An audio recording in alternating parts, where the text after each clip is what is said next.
T-4 minutes.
Stream about to start, 1 minute left.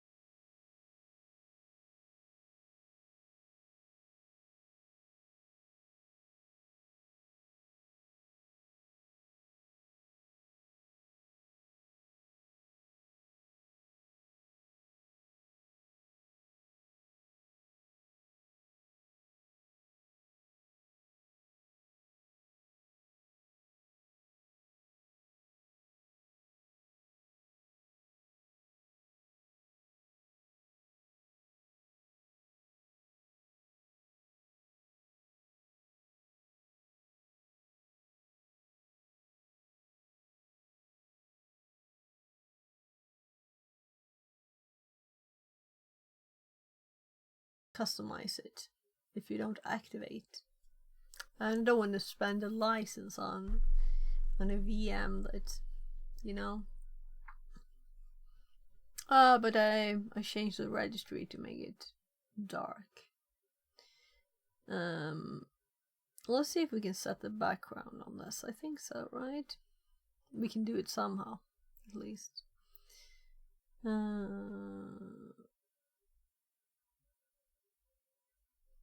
Is the background in advanced? I don't think so, right? What about background? You just right click an image. I just want to see the settings.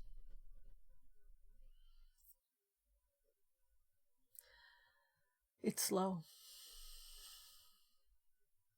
Yeah, so they say we need to activate. I've done this before.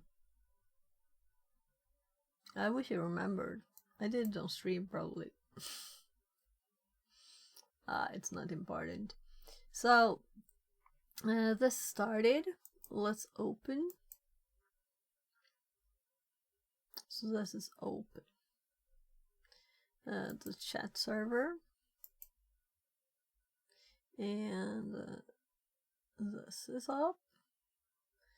And I've never done anything more than this. I've just opened it. Then I thought, well, I better stop the safety features first.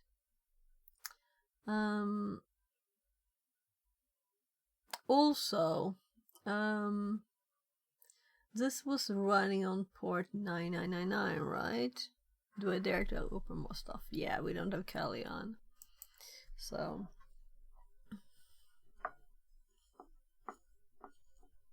I need to upgrade my computer. It's getting more and more urgent.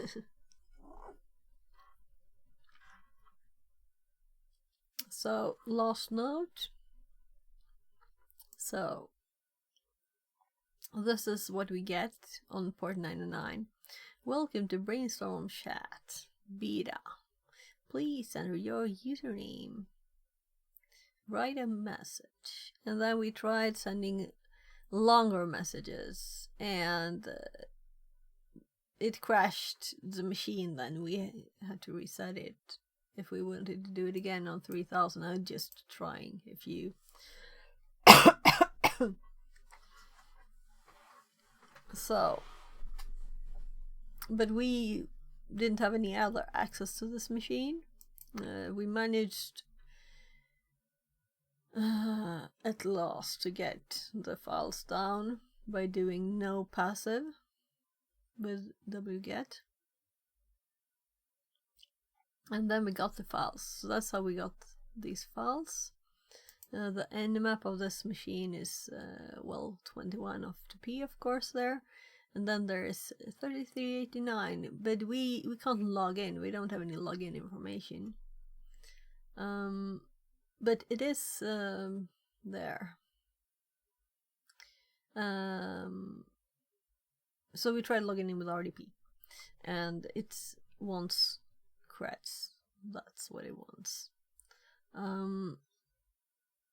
And then the 9999. So the question is, how is this running on this machine now? That's what I want to know. What would be the easiest way? I remember actually the only thing I did after starting this, before I changed stuff with the ESLR and stuff, I did just do netstat, but I'm not very used to doing these things on Windows, really.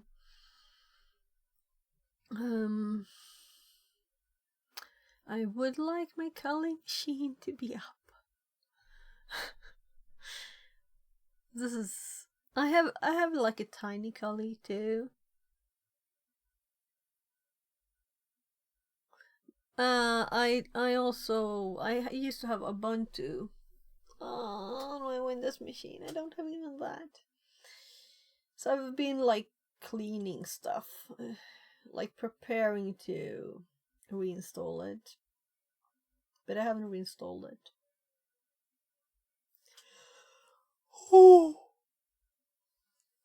So we had a VSH2 Ubuntu. Maybe we'll just install it. So we have Linux. I want Linux. We can even have Kali, right?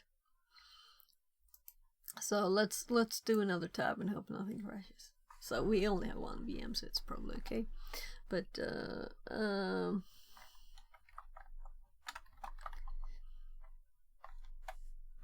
so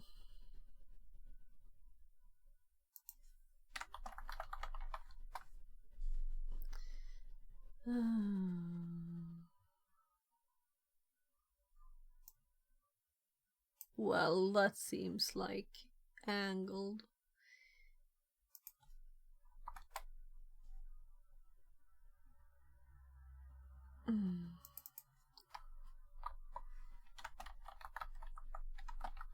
let's do this instead.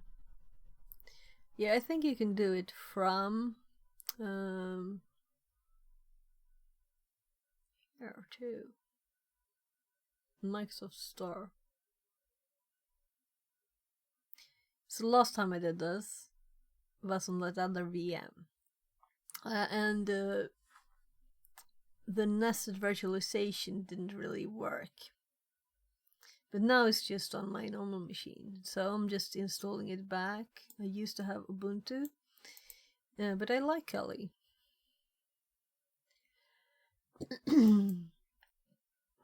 So let's see what it says. If we just click the download button, what happens? Kali installer. We click this. Checking system requirements, starting download. That's not much. Yeah, I just want a minimal thing. And we can add what we need later. You can use Kali from 3 years old, that's good to know.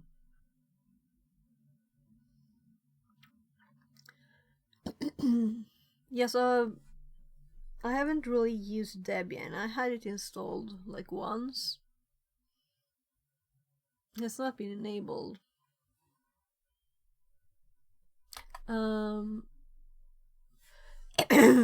Yeah, I searched for the wrong thing, right? I brought the wrong letter. VSL, not. I should have written VSL.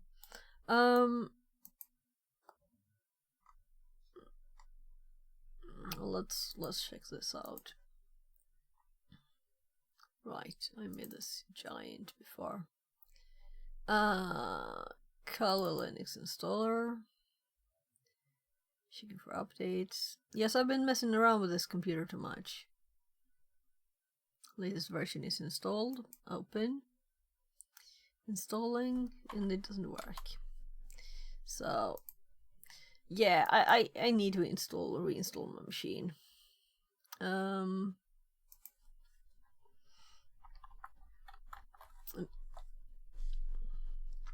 It's because I've been messing with it for the nested virtualization for VMware. So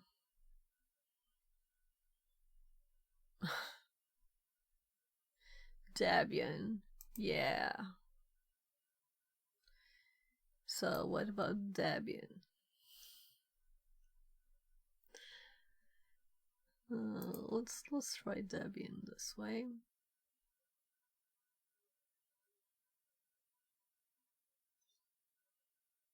Can download. Okay.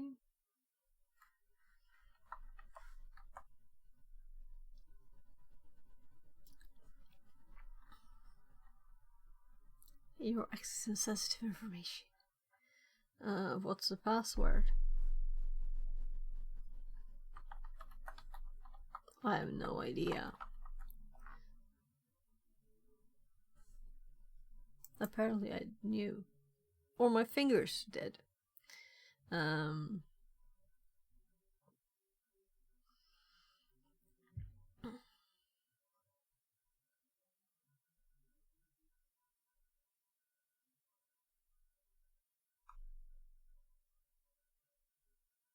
Okay. So queue, checking dependencies, license downloading.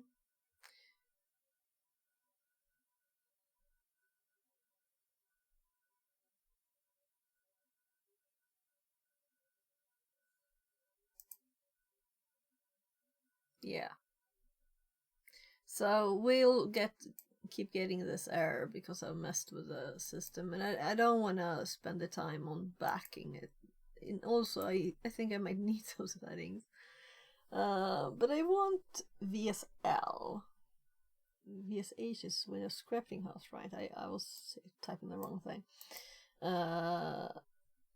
So Windows subsystem for Linux. We want that. Install, and we want to reinstall this computer. Yeah, so I'm thinking Maybe we should just install another computer. Maybe I shouldn't have this machine as a virtual one. It would be kind of smooth for me to set special stuff in the firewall for an actual IP address here on the network, so that it's not allowed to talk to anything else.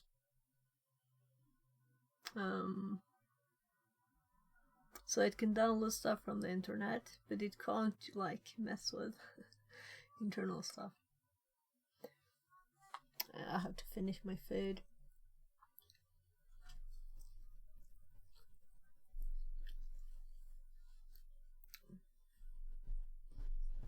So I need more than 32 gigs of RAM to run 2 VMs. And OBS, of course. And Firefox.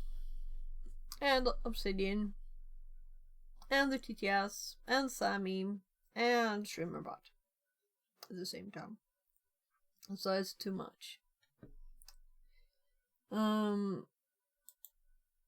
So this is the task manager for my computer, not the VM.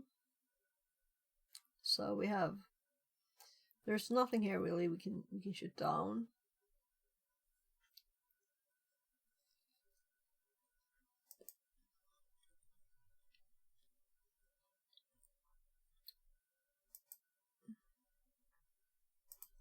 So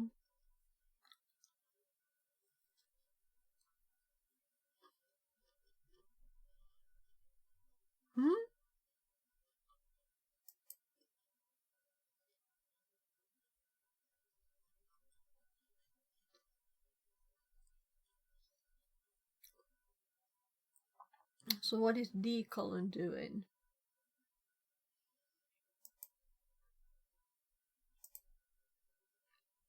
Yeah, I was thinking it might be the Windows box that is on D colon. OneDrive? Okay.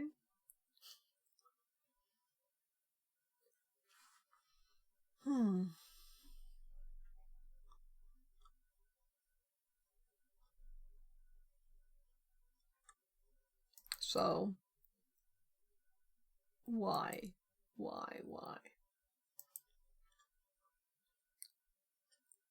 I never use Edge at all. I never use any of this stuff. If I'm using the GPU, I mean it has it listed at least. It's not really doing anything, I guess.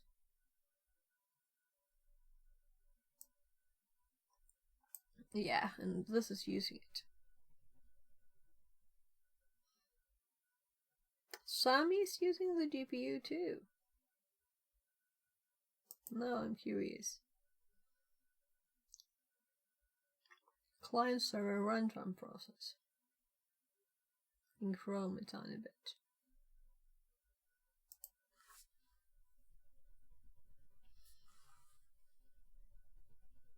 So 3 tabs in Chrome.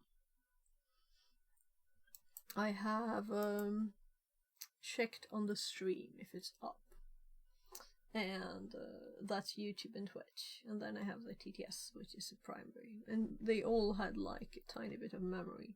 Yeah, like this total. And Firefox only has 2 tabs. I have close the store. Then we have 1 tab on Firefox.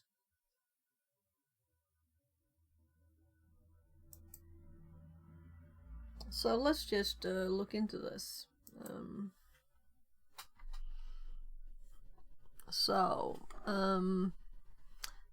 Ports, Windows, find, open.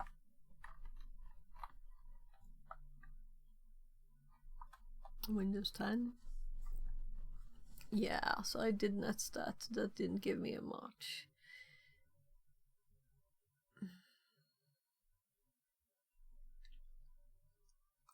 So that was my thought to start with.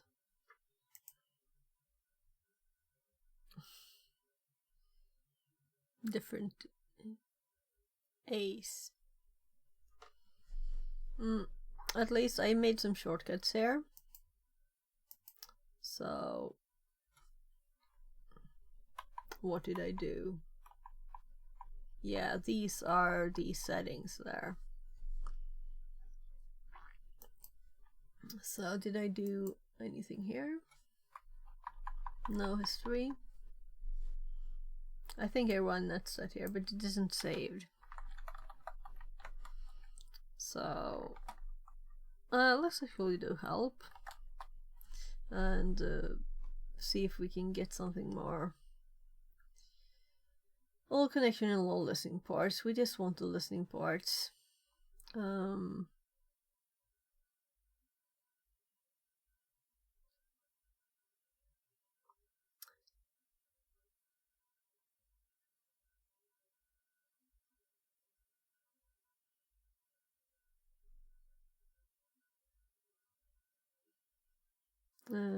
Executable involved B. We want B. That's what we want. So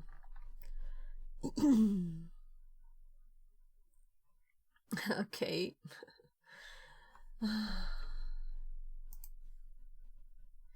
So let's. Oh no. Click, click. It's slow. Every click is slow. So net stat AB, right? Can't obtain owner information. So I'm going ChatGPT instead. Let's use the same window. We actually got stuff.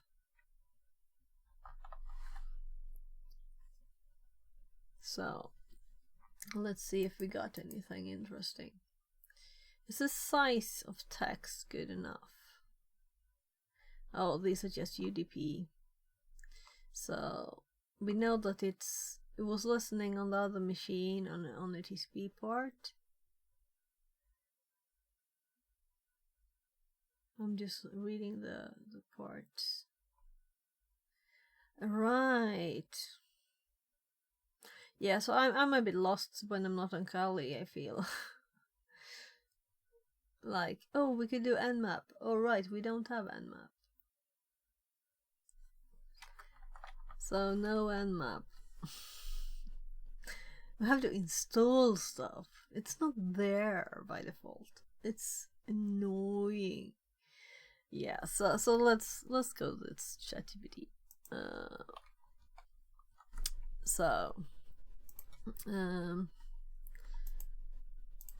Windows 10. Find listening port from program I'm running. Oh, I just realized something. Is it paused? If it started paused, it wouldn't have done anything, and that's the reason. Yeah, it's paused. So I'm looking for something before it's even started. That's of course not possible. So where's actual start? Is this the run?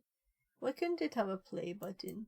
I like it. I love the colors, but a play button would be nice, right? Arrow. So now it's still paused. Right.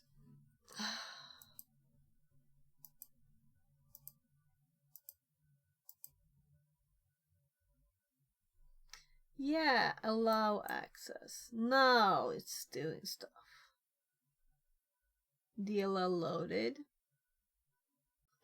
So it paused on all the settings. I didn't disable them on purpose.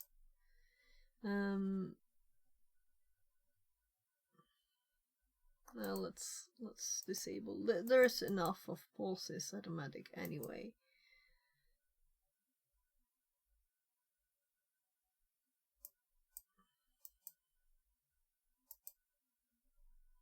You can see things flickering in the corner of my eye that you're on the right screen.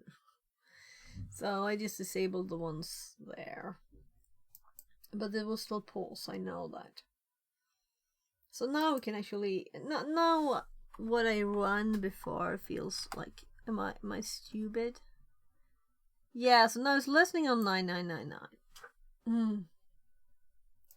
So the only problem now is that we don't have anything to talk to it with if we don't do it on the machine itself. Yeah, I'm going to install Python on this. We can run it on itself. Do localhost 9999. We can do that. So, but I need to upgrade. Let's see.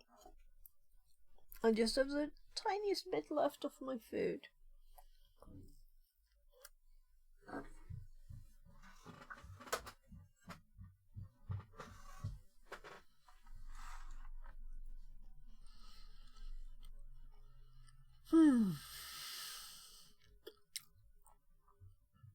So it was that easy.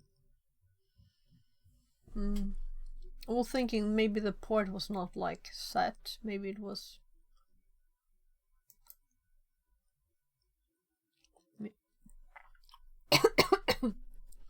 So now you can see the waiting for connections there.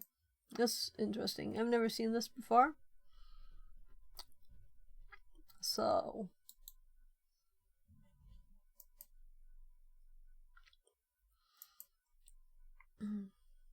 let's do 20. So, right. So I'm curious to see if this will remember these settings next time we run it. But I would like to have another color on this one.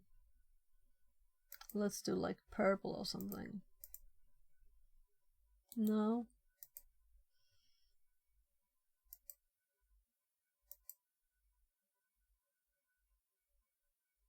Whatever. Screen text, screen background. It should be that, right? So it's waiting for connections. Let's open a new one. Haha, it's that slow. Or rather, we can use this one, but we don't need to be administrator. That was only for the B to be able to see what executable runs in. Let's see if it can do that. Did it do it? Did it show us? Here it says no ownership. SVC host. Elsa's. So what about our 9999? Yeah, so we can see here chat server. Let's actually put this in the notes. So, oh my god, I'm so full. I still need to eat this. I feel like I can't just leave this tiny bit.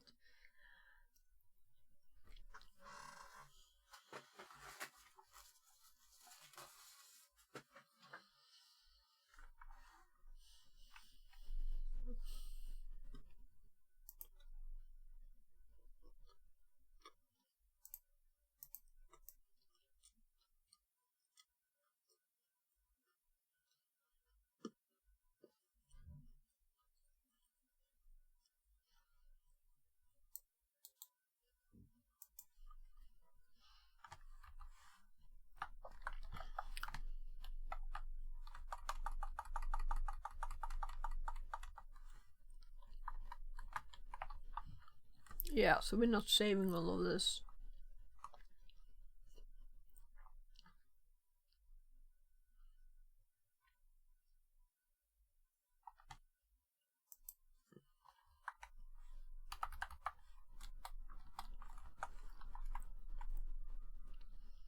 So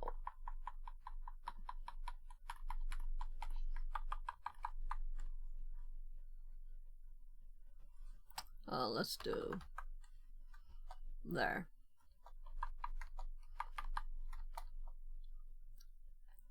So there's more before and after. I guess this is okay.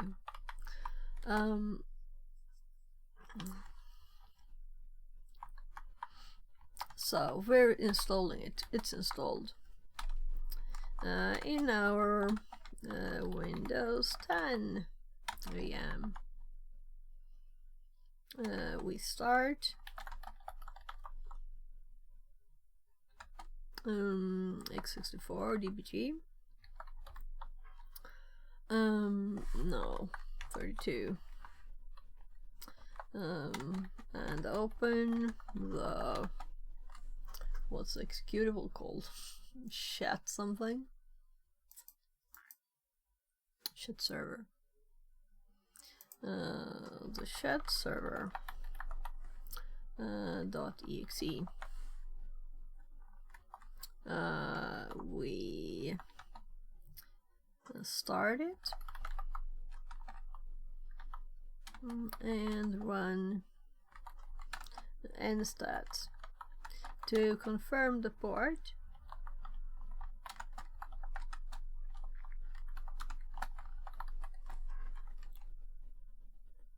My god. I'm just skipping characters now.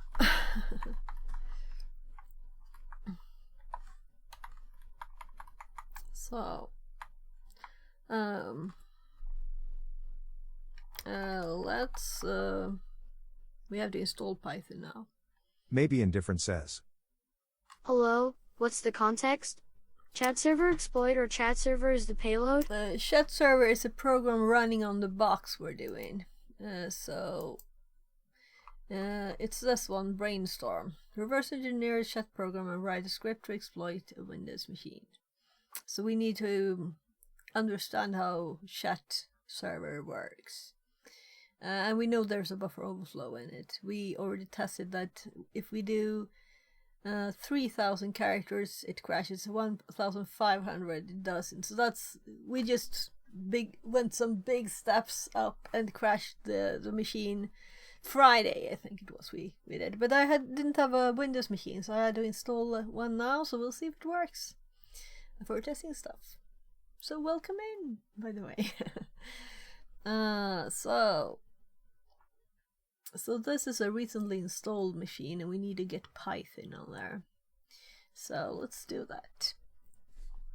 And I had the stream crash because I tried to run both my Kali VM and this one at the same time. So I need a better computer. At least more RAM. But there are no more slots in the computer, it's just 2, and there's 32 in there. And I had 2 more, 32. Well, I guess 16 then. I could have put in there if I only had more slots. And my old motherboard that broke, it had those. So, annoying stuff happening. Let's see. Yeah, so we're going for Python. Download. Very advanced search here. So,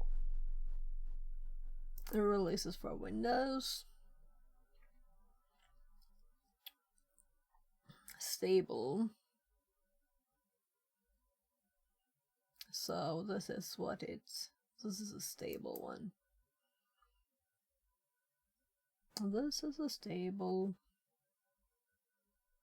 I remember there being like a bit.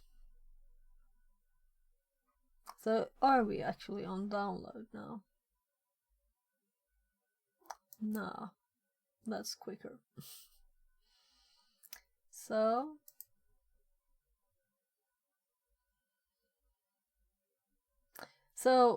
I so much prefer just having Linux style things, graphical things. I don't like graphical things for just installing stuff. I guess it's good if you have options like customize. Let's do the custom one just to make sure.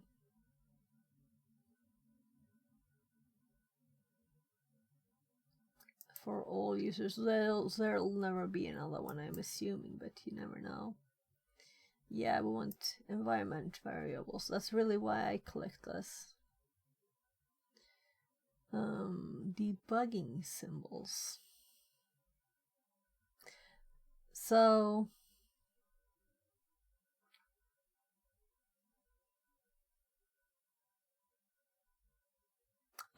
let's just go.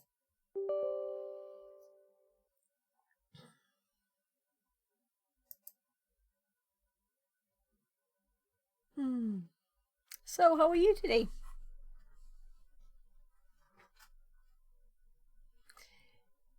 Maybe indifferent or maybe indifferent. I don't know. Is there even a difference between us?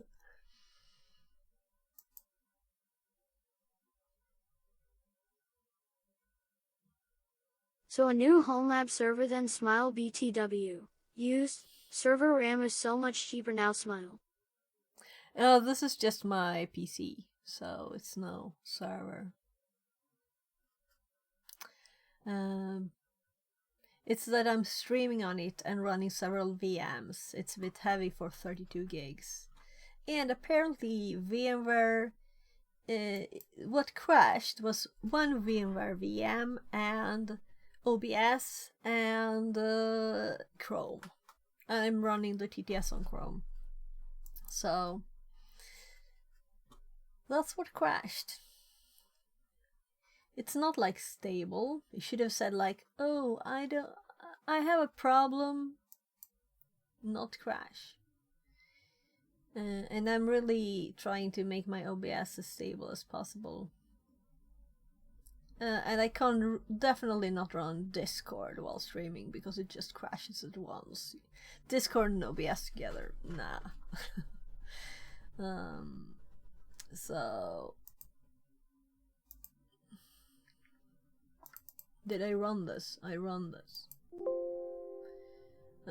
Yeah, I want to cancel because I didn't need this.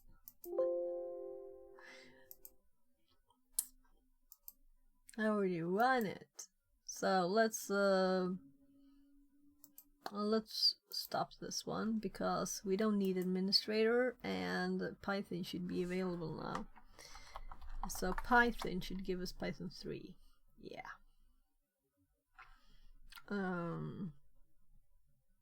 Is it this it wants? Nah, it wants something. If I do like Control C, it will say you need to type quit or something, right?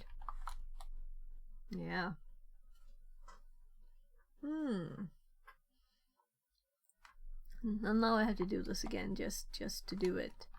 So if we do help, Q, quit or exit. Yeah, I think they added stuff. I think they added stuff there. So we don't wanna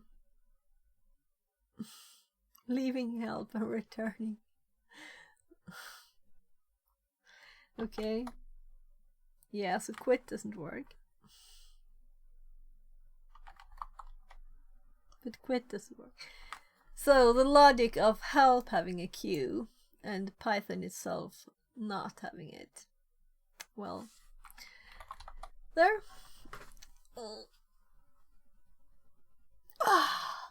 So we just run netstat and we know that it's on port 9999. So we're going to make Python scripts. But I have my scripts on my Kali VM. I don't think I have them on here. Let's see. What do I have in my notes and what do I only have on my VM that might crash the machine if I open it?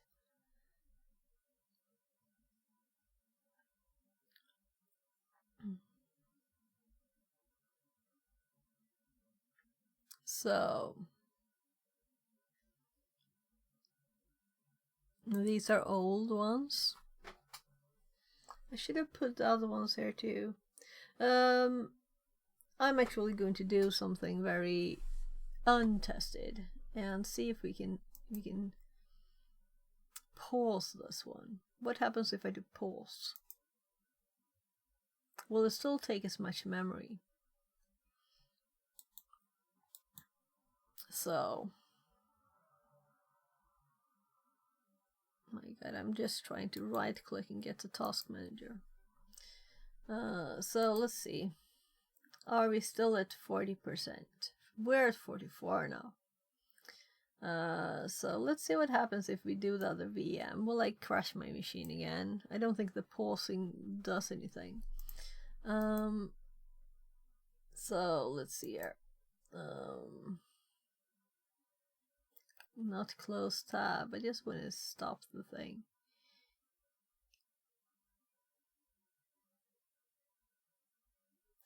Power.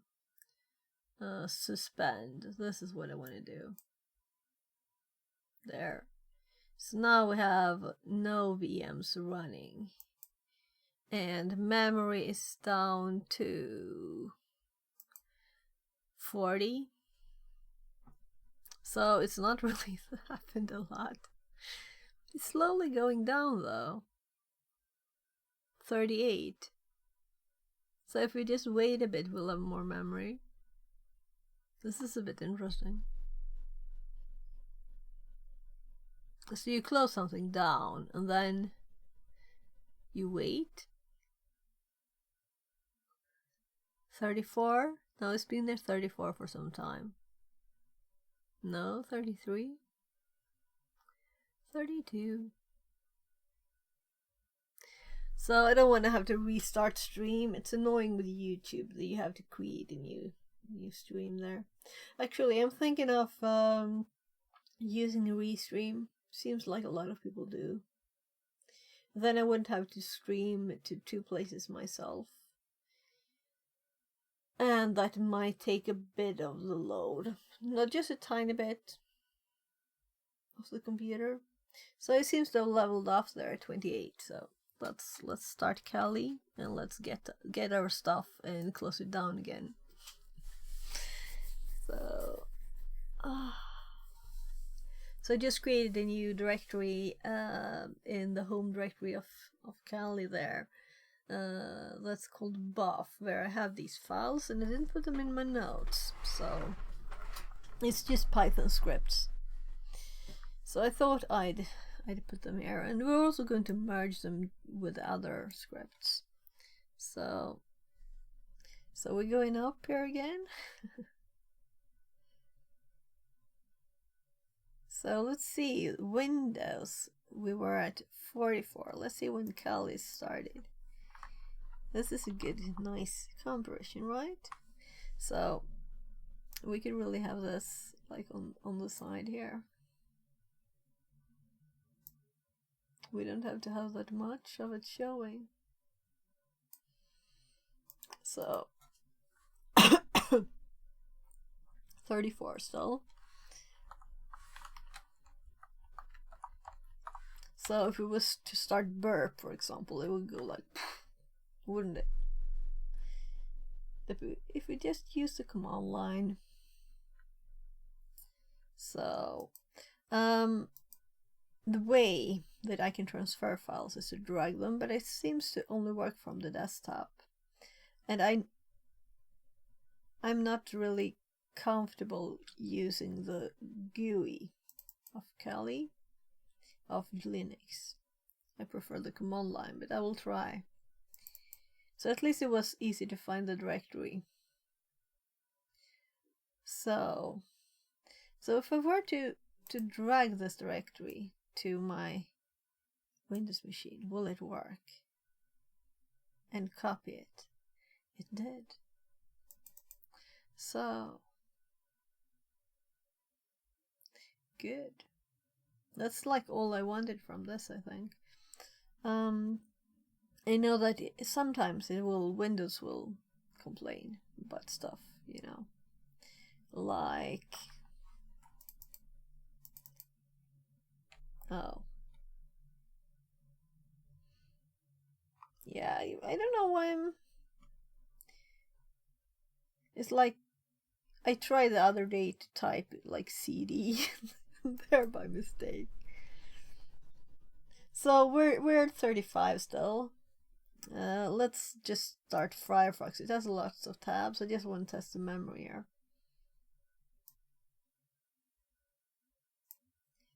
So 37, 38. Yeah, I've already retrieved the file. So let's close it again. It didn't really move. So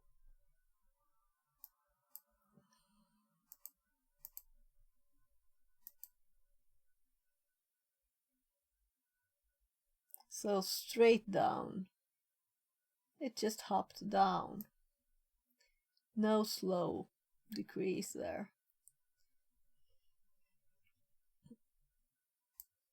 So let's go to the Windows one. And this one is suspended. That's the difference. I didn't shut this one down. Resume. So I know that this resuming thing doesn't work very well sometimes. So I just didn't want to close everything down. We might be working. So we're at 42.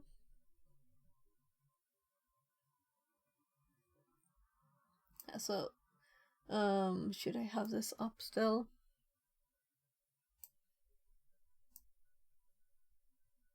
So here are the files. Let's actually put them into the notes now. Yeah, I'm closing the task manager. So let's put them here. So let's open this directory in System Explorer. And let's move this. That's so annoying. Everything I want to show something and I'm like shaking it to show it. It minimizes everything, including programs that need to be up, like the TTS and OBS. All screens are just minimized all over. So these we want in here.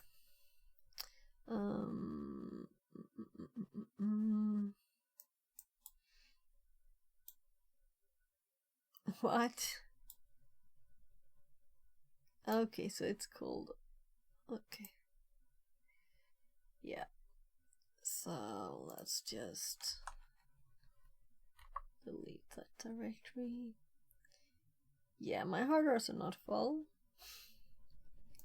I have 100 gigs free.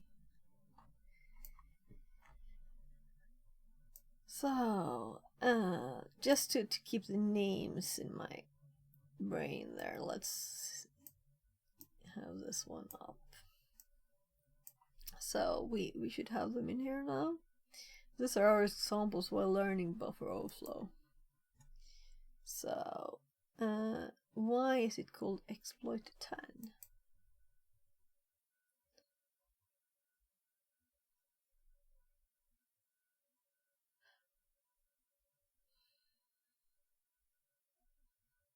Right, because we did 10 different ones and this is the last one and it had all my changes in it. Right. Okay, and maybe we should have this like a separate file because that's the most changed thing. Here's my fuzzer for the same. And we'll kind of use this. We'll just do a few changes.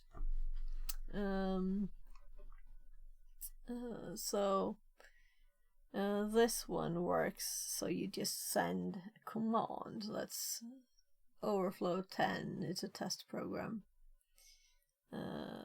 It's a TryHackMe room called buffer overflow prep. That's Tiberius made it, I think, like so many years ago, and it's a horrible VM where you can't change the font size. So I had to zoom and zoom and zoom to be able to see anything. So I'm so happy we're done. This is just a very long string, and then we take a bit of it. And when it crashes, we will at once have the Obsidian auto adopts random files from its directories. Didn't realize seems good. Oh well, it doesn't. I have added Pi as a. I have a plugin. Let's see. Community plugins. So let's see here. This is not where I have the settings, right? I'm not in here very often. Oh, right here. So plain text. So I can set extensions I want it to show me as text. But if I want to do something more, I just open code. But I'm kind of trying to save memory now. I don't want another crash today. So we could open code and have it a bit prettier. But it's okay like this. Ah, okay. Yeah. So we can still read it. It's just not colored nicely and everything. So code can be kind of big too in memory. I don't think it's a problem. It's really just if we run two VMs and do a lot of stuff in there, right? So it's probably okay to run both. Now when I've stopped all my... I had a few tabs, like 20 tabs maybe in Firefox 2 when it crashed. And I think I didn't restart since yesterday when it crashed. So for the same reason though, so... yeah, so this one just... we have an IP, and in our case we're going to do localhost. Let's actually undo that, and let's save this as... we can use this. It's called Fuzzer. It's kind of nice name. Let's do localhost, and the port is 9999. Timeout is okay. There's no prefix here, I think. We'll just do this. And this is the pattern. So, yeah, so I put this here because for the other one, we really only changed those two. That one. Really, so we can just remove that. I don't think it's hard to read or anything. Then we have, starting at 0, we're having a step size of 100, and while through an infinite loop here, with a sleep of 1. We increase step for the first time to 1 then, and it just puts a prefix and the patterns, and it takes off this string. This is not the repeating string that we can use, and it takes a bit of it, just increases 100 for every time. It tries to connect to this port and IP that we gave it, put this timeout and receive a bit of data, and then it's sending the data. And I think in this one we need to send 2 things, or rather we have a login first.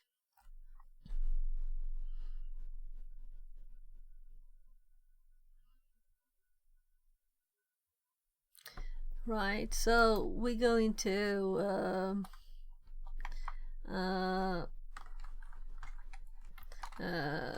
this one uses a login. Well, it's just really the username, right? And we're just going to start there by sending another string first, and there's a tiny receive in there too. So it doesn't really matter. It probably can do 100 on that one. Let's just ignore it, because the first it doesn't ask every time. It just asks. Yeah, let's do it. Let's add it. Since I already know. Since I already know there's a buffer overflow with the second one.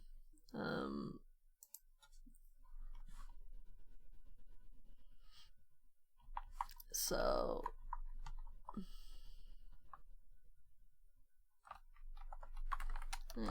Sending username.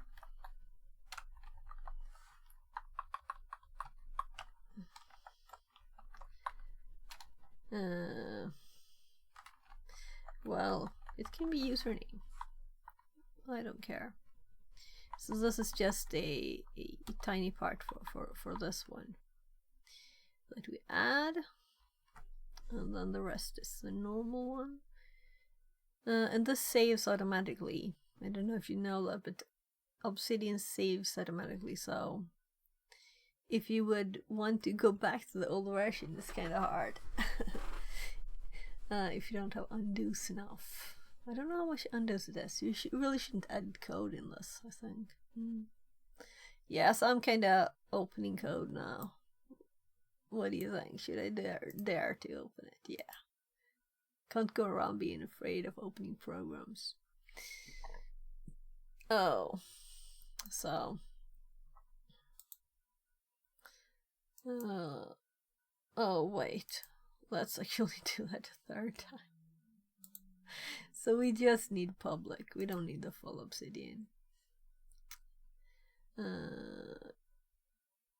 Yeah. And none of the paths work anymore. Those work. Yeah, these are old Natus things.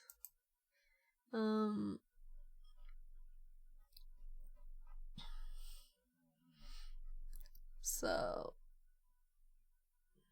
here's another fuzzy thingy. Am I in the wrong place? Yeah. Ah! Come on.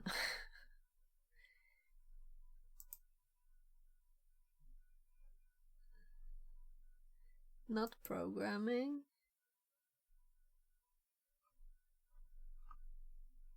Am I blind?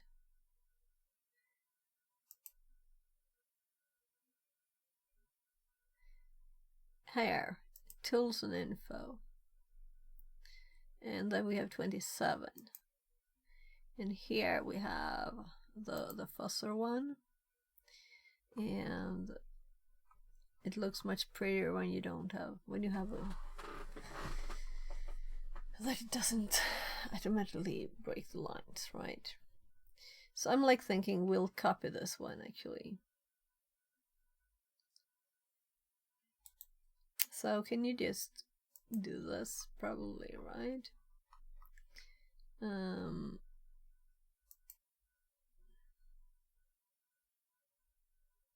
TryHackMe, Brainstorm, and let's paste the file here.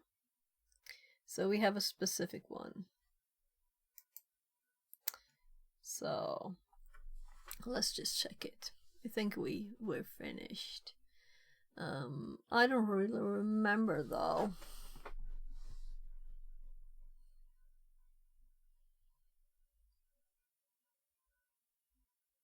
How did I connect to the port before?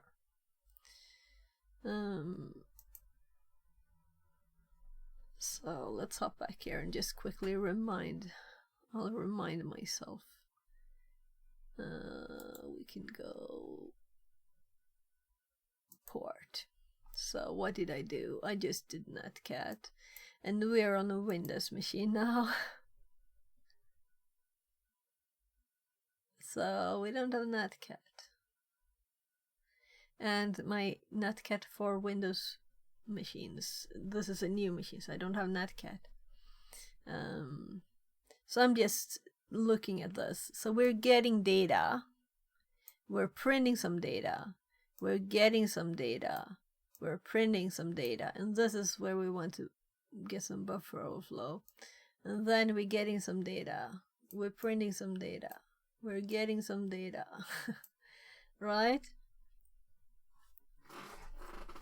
So I think it's the way. I just added the it's just supposed to send the username once though. So not, I'm thinking it's reconnecting, right? With this one. So it will need to send it every time. That's why I was doing that.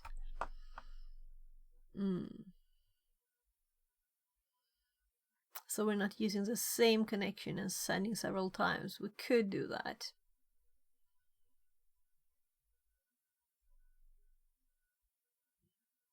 We'd have to have a try outside too. Let's just go with this. Let's see what it looks like. So, let's see if we can get the file over here. So this is all new to me, to have a Windows VM there where I do stuff like this. So what if I just drag this file here? If we get this thingy. So let's reveal in File Explorer. Oh, it ended up over there. So I have it here. So if we drag it like this, now we don't get an error. So we have the Python file there. Let's actually move it into this. I'm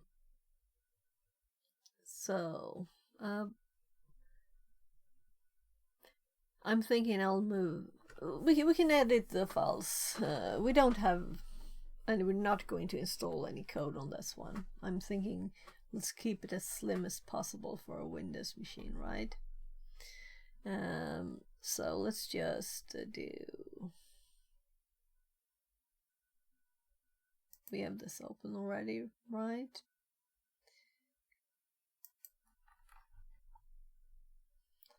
So this is running, waiting for connections.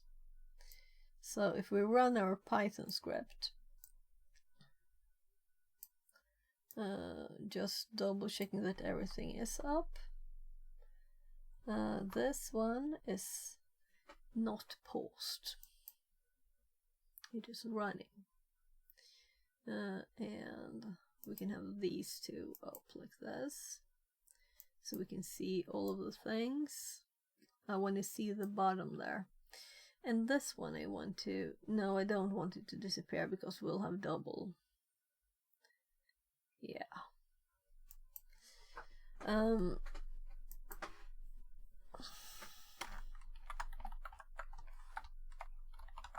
No, this is Windows. And there we have these things, and we have cdthm, and there we have, so we do Python, fusser and let's look here.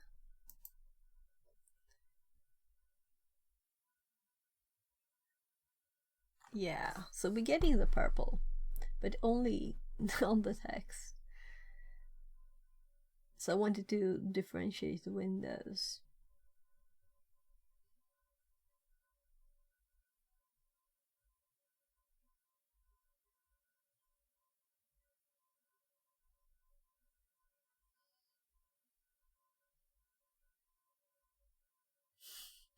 I misspelled username. Did I? Have to see. No, I wrote username with an E too. So it seems like it's already. Maybe that's easier to overflow. Is it like 7 characters for the first one? Anyway, it crashed. We already knew that it was between 1500 and 2000. And since I used the for the script, we're using the string that is non-repeating. We should be able to see where it crashed. So let's click here, and look at this. And that's our EIP here. So if we copy this one, and I need Kali again. Yeah, how can I do this without Kali?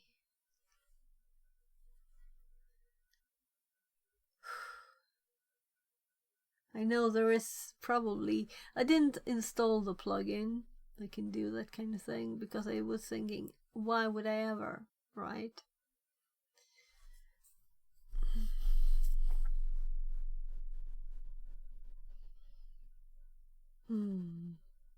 I'm thinking this must be available online. If nothing else, ChatGPT can do this.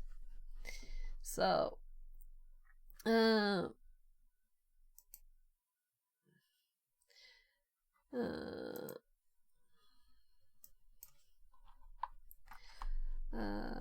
buffer overflow, none, so stuff, non-repeating string,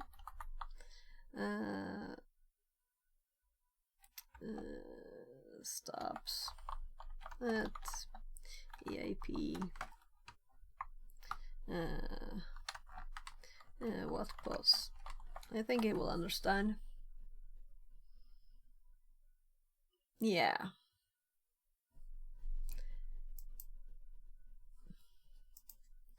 I know, but I don't have enough memory to run 2 VMs. Can you please give me the position? I can supply the string if you don't have it. I think it will do it anyway. Okay. I thought it will. It's there on the net. It's there. It's very simple. We couldn't make it, but maybe that's good, you know, because this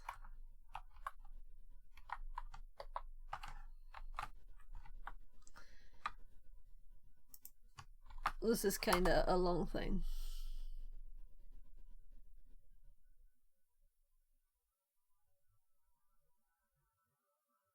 There's 5,000 characters, I think.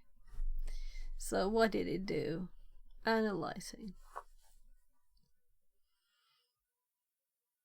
Let the computer do the computer things, right?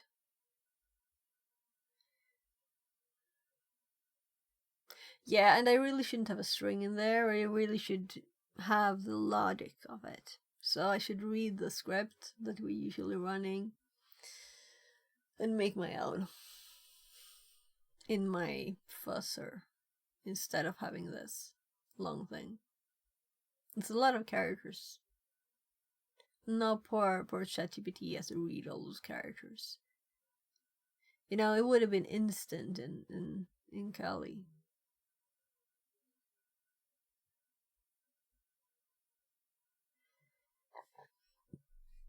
So, online.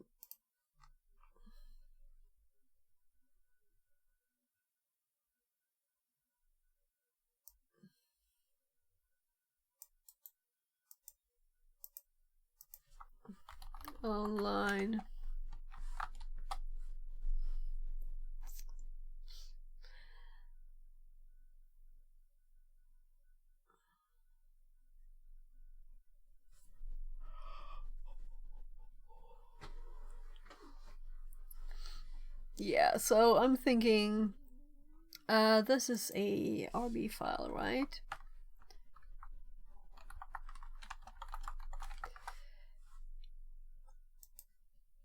So we can just do it like this too. So we don't have anywhere to run it. But there's also the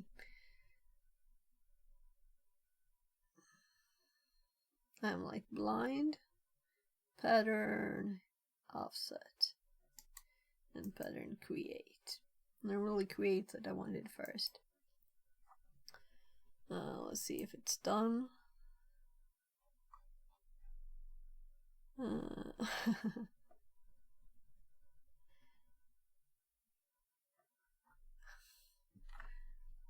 Yeah, we need Kali, right? So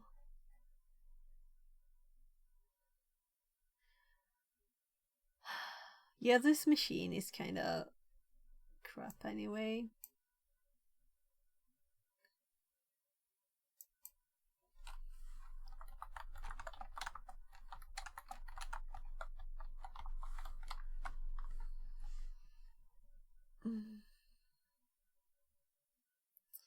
Well, we don't have Ruby, so I'm just thinking is what's the easiest way to install it?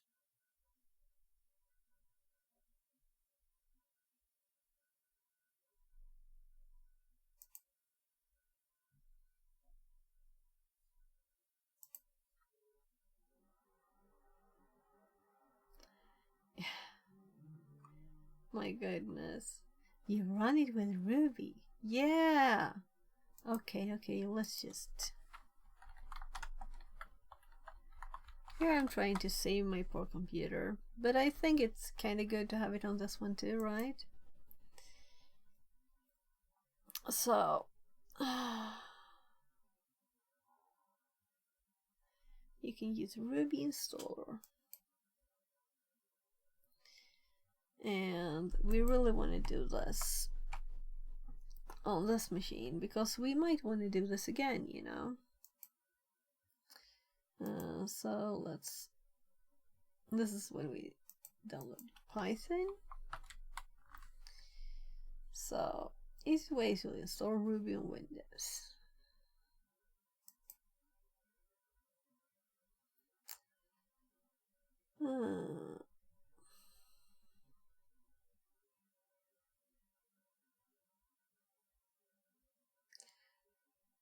Dev kit.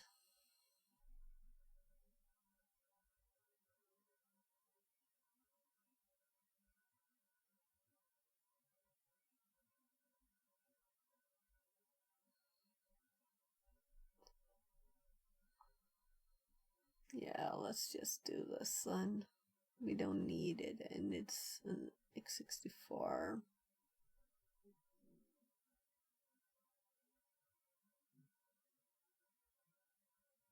Okay, 335, 325.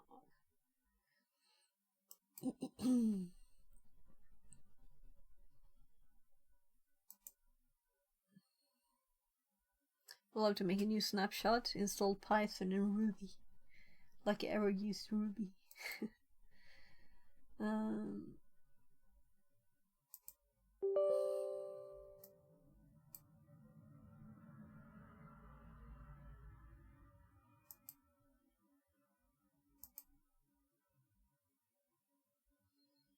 Yeah, I think I put stuff like in the C. I put this one in C, so that's totally okay.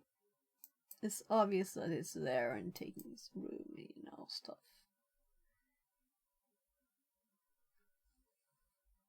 I've never used Ruby on Windows before. I think. I might have. Long ago.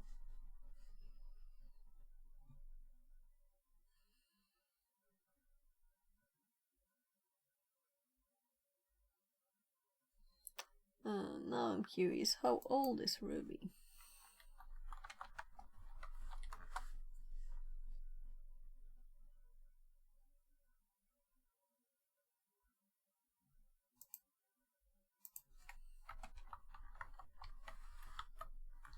Ruby language age, mid 1990s. So it's not that old.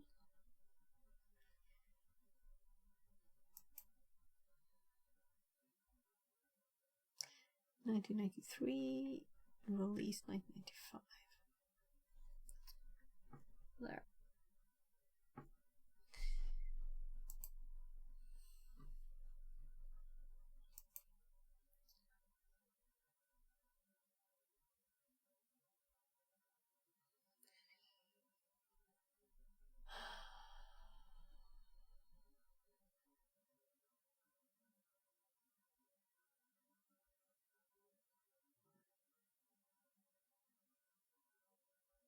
Okay, so it's required to install some stuff.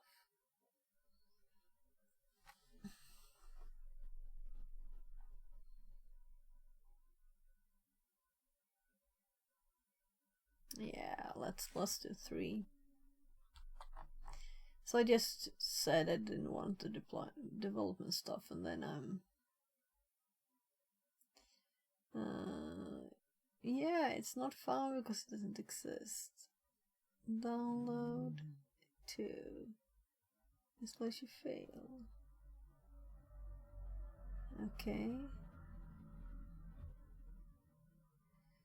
So what about 1?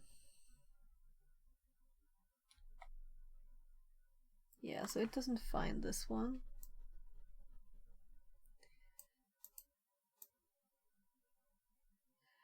This is not a very old file, right?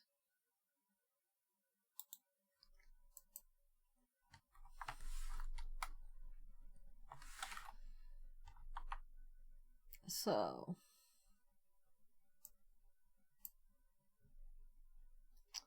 my MSys2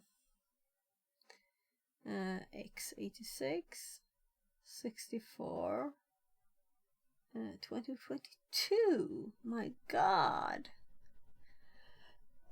Yeah, that doesn't exist. It's too old.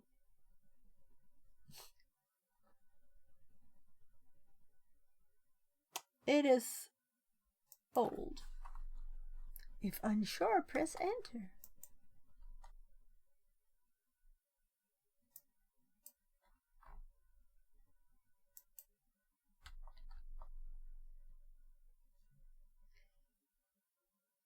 So, why does it want such an old file? And what is this? It's really just a file.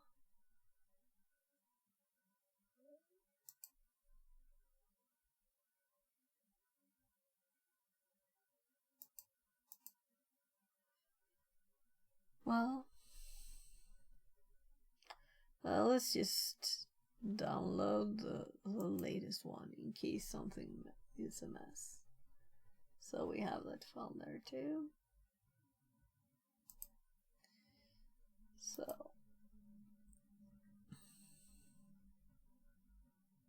by the way, let's actually do like a screenshot of this. It's kind of pretty, don't you think? I think it's pretty. So make sure this is selected.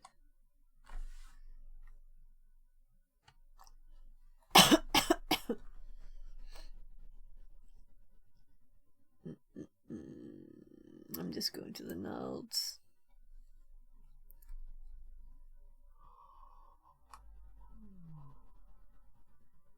Oh.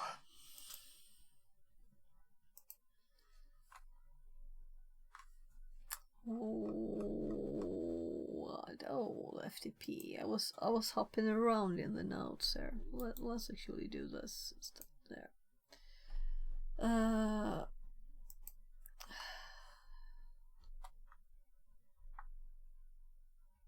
Let's make a script and run it. Fuzzer.py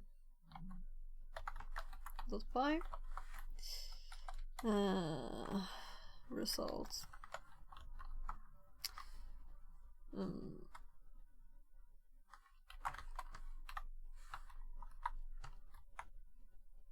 Okay, my copy failed.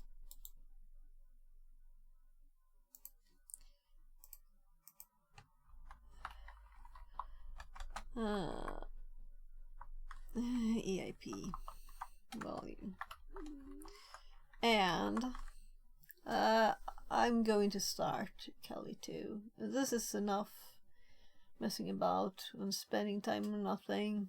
If it crashes, it crashes. I can close some things down. But let's just get the data first, so we have everything. You don't have to rerun things. So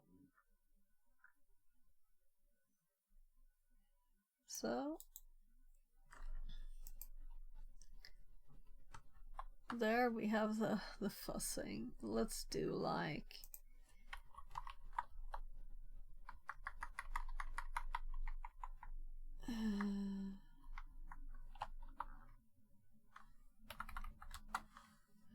so,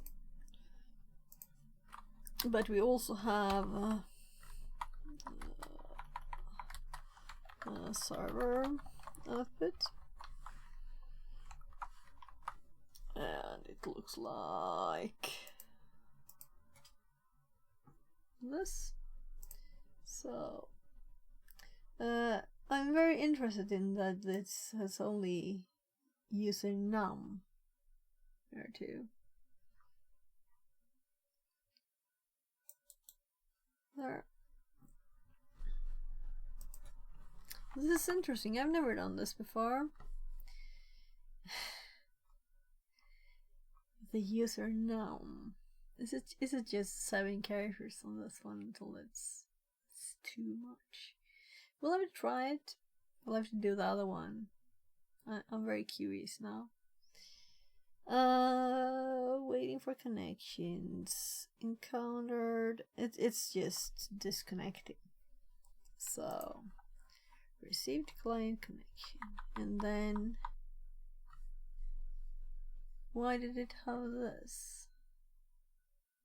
Client closed connection.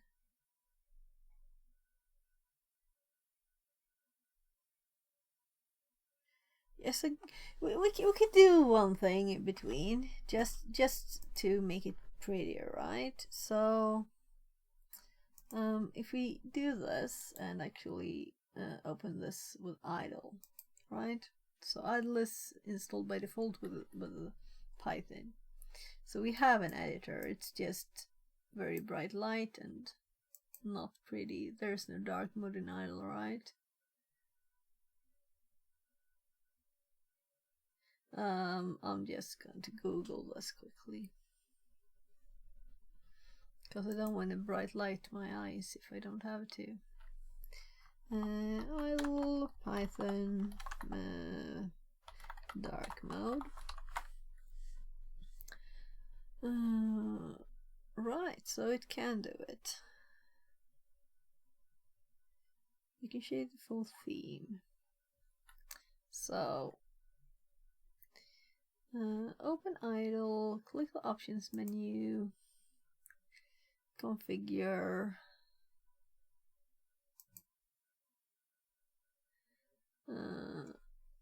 It looks like this. It's so much bright light now. I don't know, I have a big light up there, and there's a window open with a blue sky, and still that is the brightest thing here. Isn't that crazy? That's actually brighter, but I'm not looking straight at it either. So click on highlights. Highlight menu, it's called highlights. You can now change the full theme. Choose color for new custom theme, idle classic. So what happens here? Idle dark. Apply. But it's okay, so if we close idle and open it again, I'm sure the line on top will still be white. Will it not? I hope it won't. No, it is. So we can just change the colors. We cannot change the actual interface here. So, but it's better. We also don't have scroll. So I'm thinking I might use this again, you know, or I wouldn't care. We're not using 10, we're using 20. There, much better. And now we can just try and not see these white lines so we can actually see the text. So I was changing. So first of all, it is username here. 1,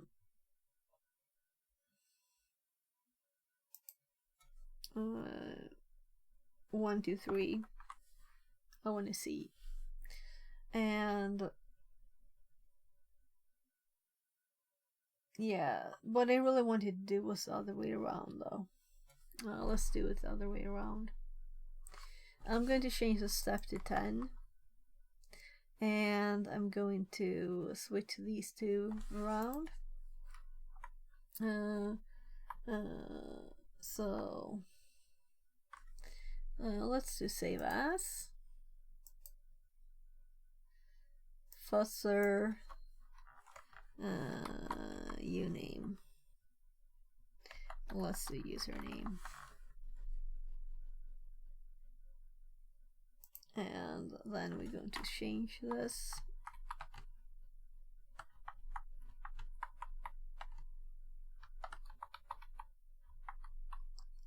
Well, actually, let's just do those two.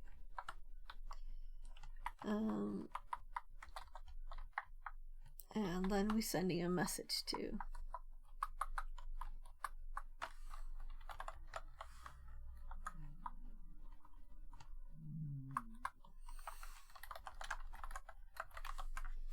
So now it will increase the length of the username with 10 characters at a time, and this might take a long time, but it seemed like it was so short, so we can always abort it if it takes too much time and change this to 100 step size. So we just need a restart. Is this restart? Let's step over, pause, run, restart. The restart is a back circling arrow. Okay, I can live with that. So now it's restarted. We should have a new fresh window, and now it's actually purple as it's supposed to be when we change the setting. Yes, love. So my kid's knocking on the door. Jag kommer snart, gubben. So jag ska bara köra en grej. So we're running the other fusser, and we're going to see what will happen, and I'm very curious.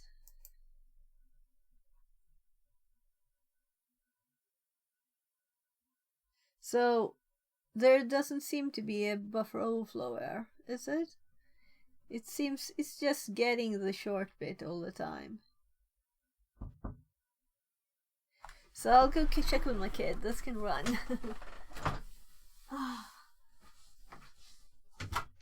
Hey, go back.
superbra.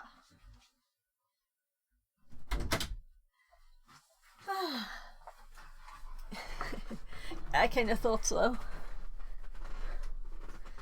It seems like it limited in a very attitude way, right? Oh, right. Yeah, 5,000 is the max. So you can't do more. Currently. So meaning this is not crashed. It's just continued. It could handle 5,000 characters there. Because it's limiting it, right? So 1, 2, 3, 4, 5, 6, 7, 8, 9, 10, 11, 12, 13, 14, 15, 16, 17, 18, 19, 20. The question is why username got cut short. That's why I started this, you know. Because username was cut short. I'm just deleting all the tabs that led us that far.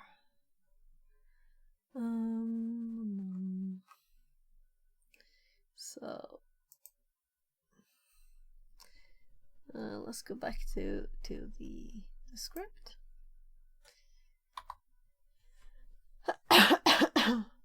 So we still need the position, so we were going to start Kelly. Right, I just edited it over here. I made a new version rather. I didn't edit it. So come on. So the fuzzer will crash it. We need to have this up, or we don't, but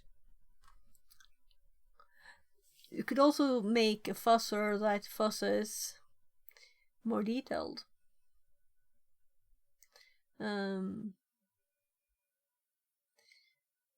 That could also be interesting. But we can see here the execution. That's kind of interesting, right? So here we got an exception, and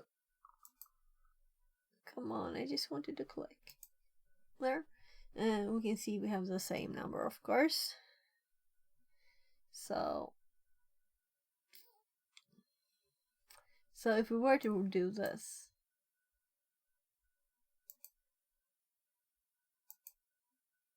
we get the same kind of thing, that it can't really, it doesn't really stop, it pauses, it doesn't really crash, but it still gets there, you know, it knows that it's crashing, it just doesn't do it. So but here we can see that EAP is on this number here. So by the way, let's take the opportunity to look at this. So one up here, we should have this number here. But we could also do this following dump. We can see it all here. Very, very clear, right? Not very clear. So it's not a big area that has these letters.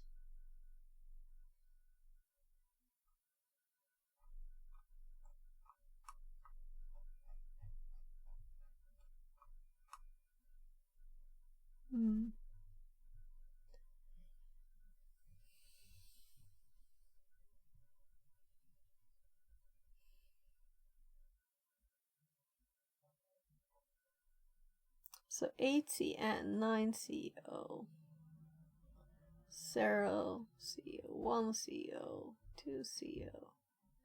So it's a very, very easy to see how it works pattern. So I don't really need to look at the code, but I thought, well, why not? Oh, right, I closed those pages, did I? Well, I didn't think there was anything I wanted, but there was. So, recently closed tabs, Metasploit, parent create, and let's do the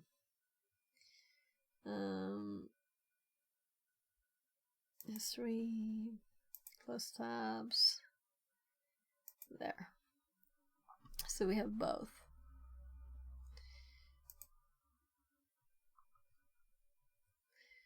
pattern create and pattern offset. Let's just scroll down, that's why it looks prettier.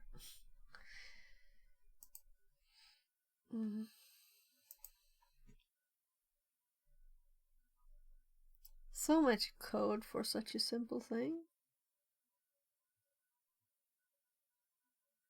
I'll have to read this and learn Ruby on meanwhile.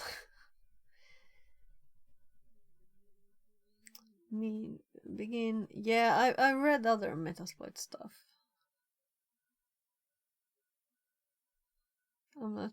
I didn't mean to read it now, but yeah, these are not important things.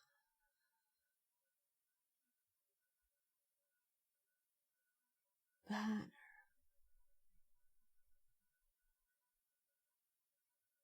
Opt banner.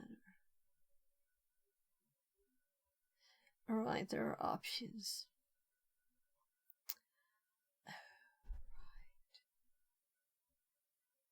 That's why it's so long. Because there's a length,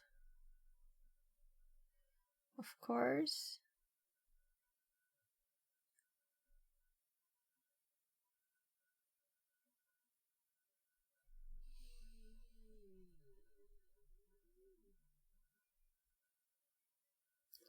Options little length. So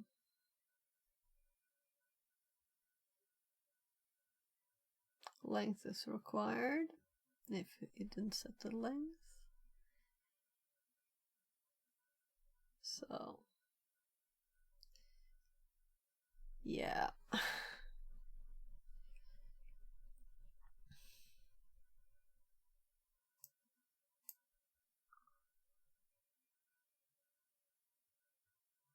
Text.pattern create.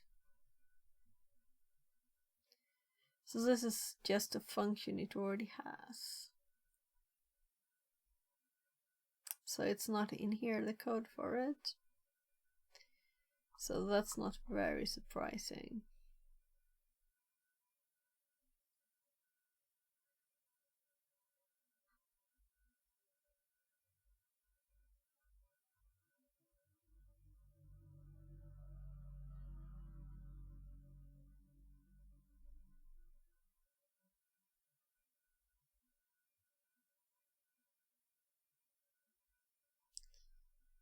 So it's this thing, Rex text. Rex text.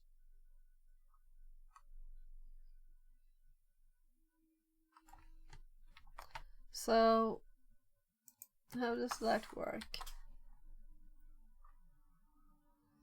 Text generation and manipulation.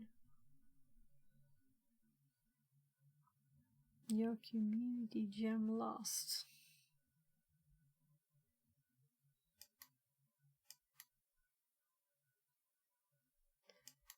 So I'm just curious here.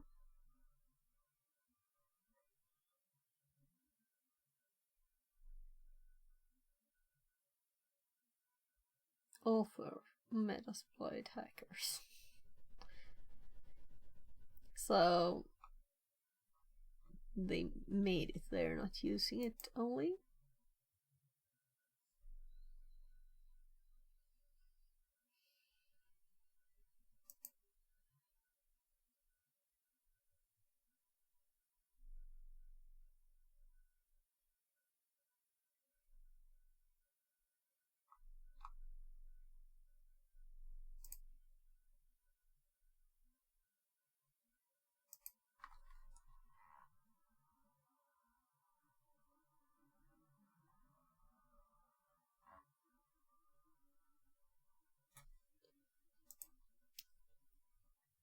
Sorry.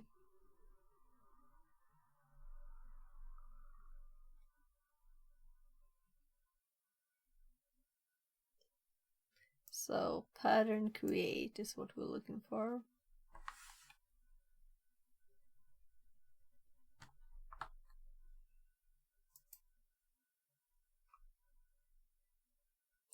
Yeah, I'm thinking the easiest way is just to clone this and search it locally.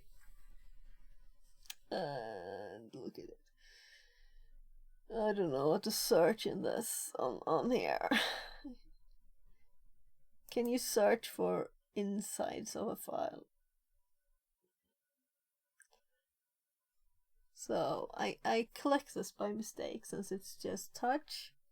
I don't know what happens, but that was not the first time. So I still have this up with the what files we added to the notes. Yeah, let's not dig deeper into this. Let's just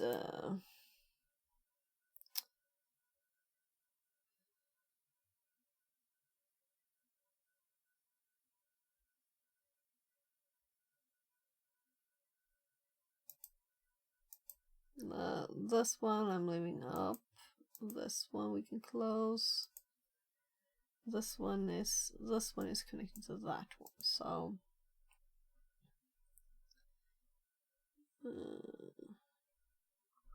I'm guessing this will generate the same again and compare and get the position. So as long as we can of course easily find it when we have this.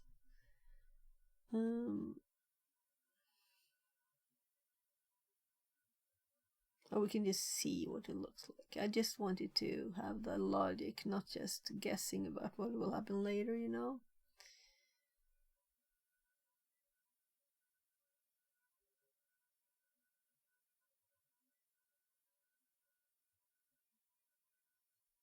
So I'm not really reading. No, I'm reading. Oh.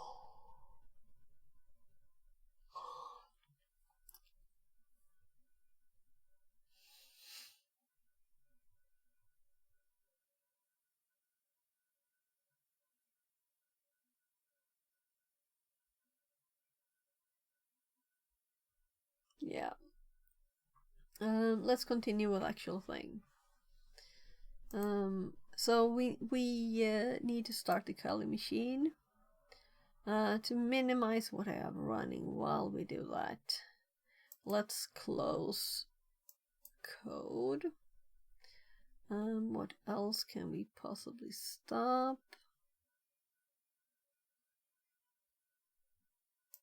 It's Firefox. We can just close it down for a bit. We don't need it right now. And on the machine, let's also close Firefox because it's just on. We don't use that. We're done that. Not like this takes any space. The only thing we really want here is this number here. So let's make sure we have that copied. And this should close things down. We have this saved. We can actually close this one down, but just for a short bit. Yeah, I'll do it because we need this new snapshot of this anyway. So let's do the snapshot first, because we installed Python and Ruby, and I want a snapshot of that. So VM snapshot, and let's take a snapshot. That's called a Python and Ruby. Ruby installed, and there. So we have islar more off. We have x64dbg, Windows Update, and Firefox plugins. Install Firefox. So the most important thing first here. We can't live without Firefox. And of course plugins like dark mode. That's a must. So now we're starting Kali for a quick bit, and let's think. Is there anything we need from the Kali machine more? We installed Ruby now, so we didn't really need to restart it for this when I'm thinking again. But right. Yeah, we still need to restart it, so whatever. Yeah, we don't have it installed there. We don't have the script VR there. Mechatronics We don't have says. its dependencies. It'll take longer than this.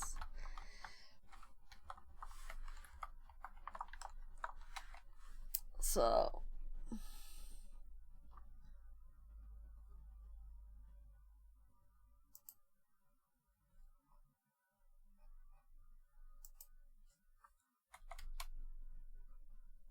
yeah, so I have the EAP value saved in my notes already.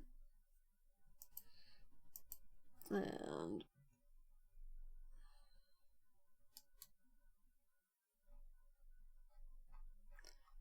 so I've been thinking I should put this in the path, but I still haven't done it, and I don't remember the path, but that is how easy it was to find it, because we've been doing a lot of buffer overflows, so I don't need to find the path really.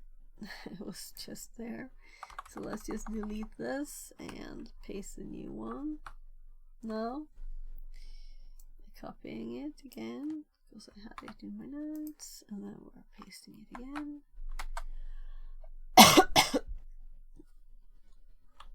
That sounds low. It didn't crash until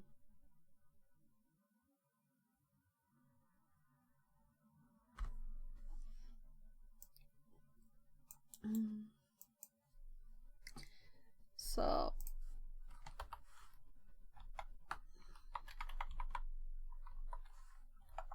my kids are running around. It almost sounds like they're knocking on the door. So what crash value did we have? I don't want all of this, but I was curious about this one where we actually got a closed connection. Let's delete most of them anyway here. So from to receive connection here, and let's do a ... here. So why did this one actually close the connection? And why is it user num? Yeah, I closed the other out now so we can't see it. So let's just go up here, and it says fussing with crashed with. So it seems like it actually crashed with this. So I have to check what I'm doing in the script here, because I've changed so much, so I might have added an error there. It seems very much like it did crash at 21, right? Not at 22. So it's probably adding in the printout or something. Let's look at the scripted ones, because no one will know this. So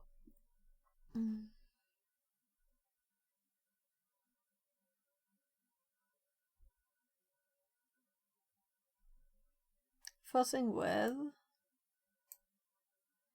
and then the next lap it's going. No, it's when it's crashing.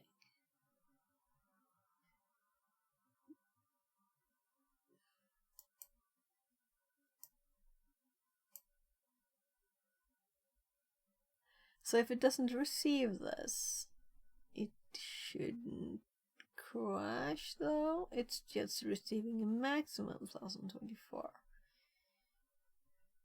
So it would be the next time it tries to connect to it that it crashes, and that will be an added one. So then the last one I did this, when was that? These were so easy, so I didn't make notes. I made notes for one of them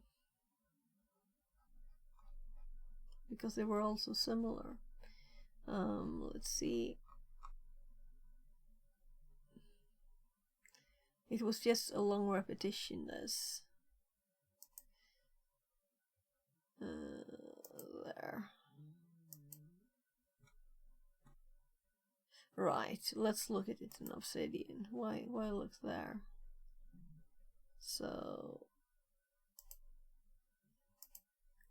it looks much better here, right? I didn't have the output saved, did I?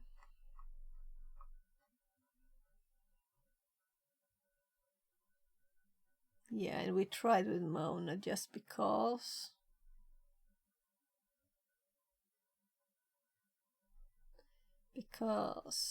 And then we skipped Mona for the other ones. Won't have done everything. It's just slower.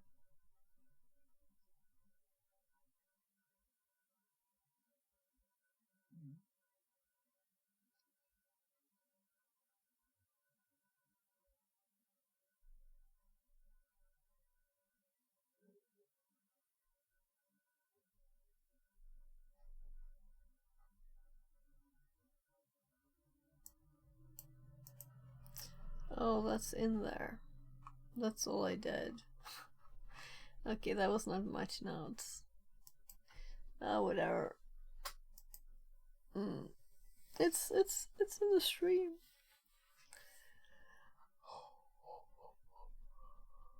I think it was say 9:30, 9:45, 9:51, because I was trying not to pass the 10-hour mark there when I have to split for uploading to YouTube. Alright.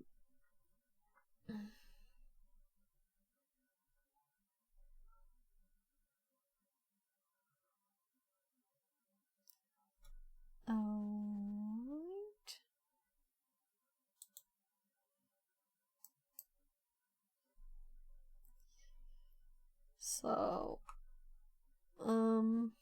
I'm thinking I want to fix this.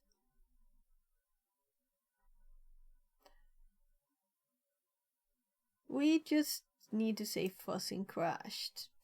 It doesn't have to say where, because we can see what we're fuzzing with. That's better. So, or actually, what happened is,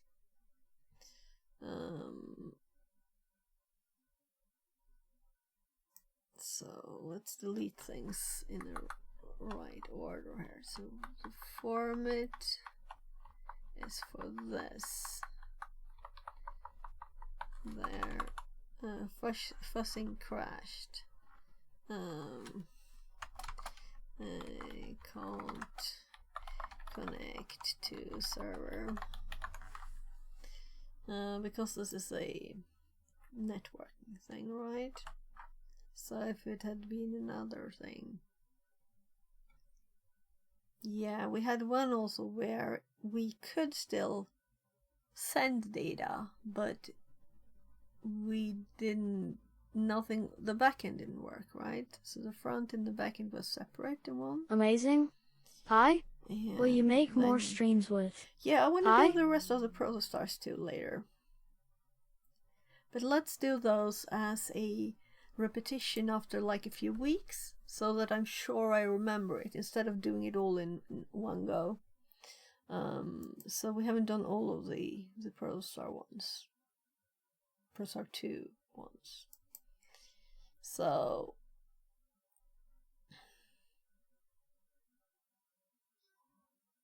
yeah, we don't have to run this, but this change, I really didn't mean for it to go here. I meant for it to go into the fuzzer one over here. So it's smart. 2 fuzzer pies. It realizes that it needs to do something until we can know which one is which. Code is nice, but I think it also takes some memory, right? So we can see here which ones are green. It is a string pie. Oh right, this just makes a string. We don't need anything about that. This is an exploit, and it doesn't need to be 10 there. So let's rename it to exploit pie, and hope I didn't have exploit pie already. No. So I just want to go through these files that we had here. Oh my, it hopped now.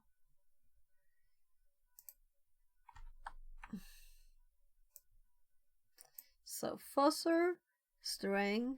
I've never seen this before. The selection is still there. It was with 4 files before. Okay, let's sort on pie. This is better because I know there are others. So these 3 on the bottom and this one are the new ones, and these with buff, those are others. So this one is just, oh yeah, it was the unoptimized version, which is kind of easy to read.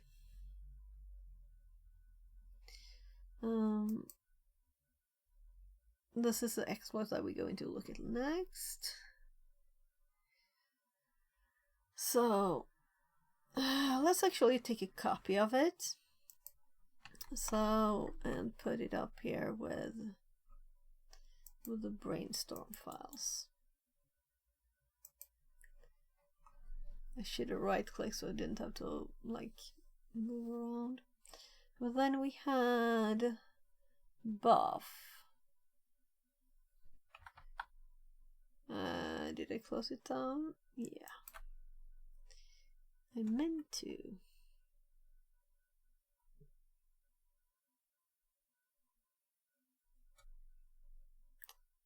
Buffer test. So what is buffer test?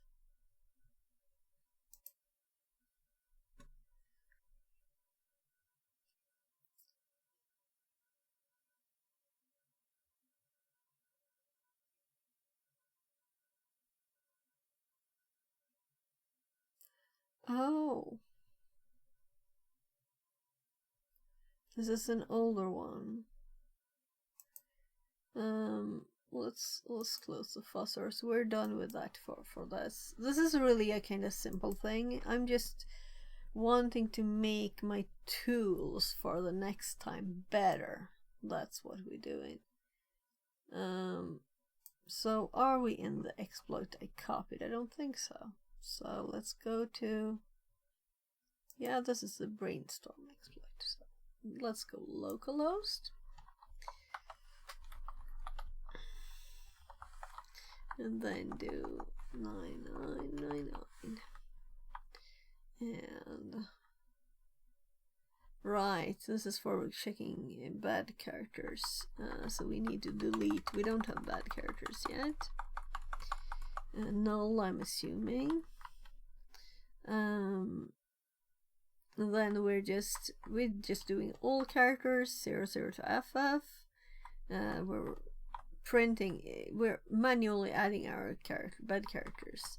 We're just removing these from those. That's all. And this is for if I wanted to print them. And then we going to make a new M's of Venom one. And we don't have a prefix for this one. The offset is 2012, which is what we still have up on the right screen here.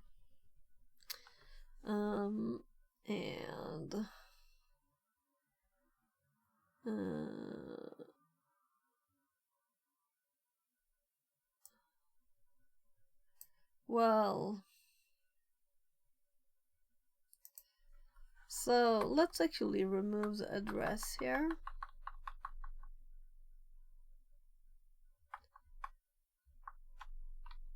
And let's just have this left. Because that might still be interesting. Because I always get unsure. Is it JMP? Some padding, and we have it before and after in case this payload would need more space, but when I googled it, it said it didn't need. But in one of the rooms, it said that, I think it was the buffer overload prep, it said that it would need space. So buffer prefix overflow written, which is the address that we don't have yet, of course. Padding payload possibly. So currently we're going to check for bad characters. So this one is commented, not our buff, but our characters. And yeah, then it's just sending once this one. So save, and we're going to copy it. Let's copy the contents instead of so what do you think? Should I dare to do 2 VMs running? Let's check the memory status again. So why were my headphones muted? It's because I clicked by mistake. So I'm so sorry if I missed any messages or anything. Hi VR, I'm so sorry I missed your messages. Sorry. I had this muted. I didn't do it on purpose. Let's see. So if I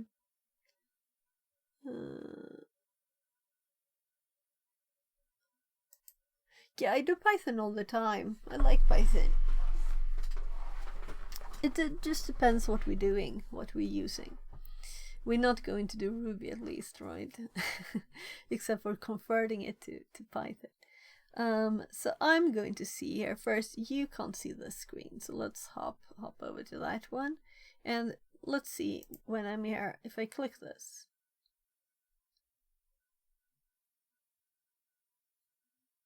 Okay, so what did I do to... Apparently I lowered this volume so far that it went to 0 then, probably. It will mute at the end, right. So I probably just happened to touch it. Okay. Annoying, but that's life. Right, I was going to check my memory quickly. So I'm so sorry I didn't hear chat.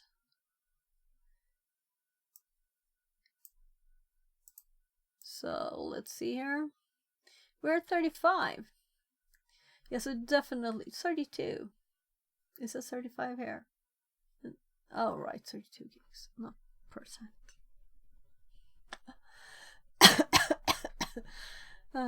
Yeah, so I need more memory, so I don't have to worry. Let's start the other one, the other VM with this running, and see what happens. But I think it's more like some errors in OBS and stuff.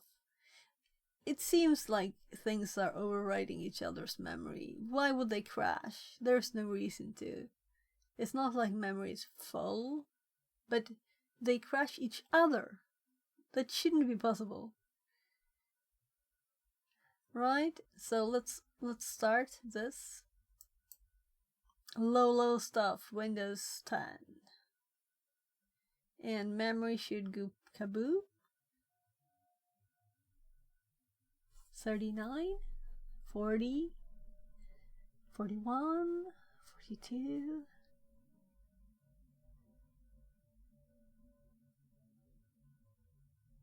Yeah, was it 44 before with only this started and not Kali 2? So let's just pull it to the side. We can keep track of that a tiny bit. Yeah, I like images of animals. I failed typing password. That's embarrassing. Right, so in here, let's make a new file. And let's see if we can make like a new... Nah. So let's make it easy for ourselves and open this with idle. Make a new file in idle. And paste. Nah, I have to copy while it's running. So copying again, pasting. So here's the one that we will call exploit.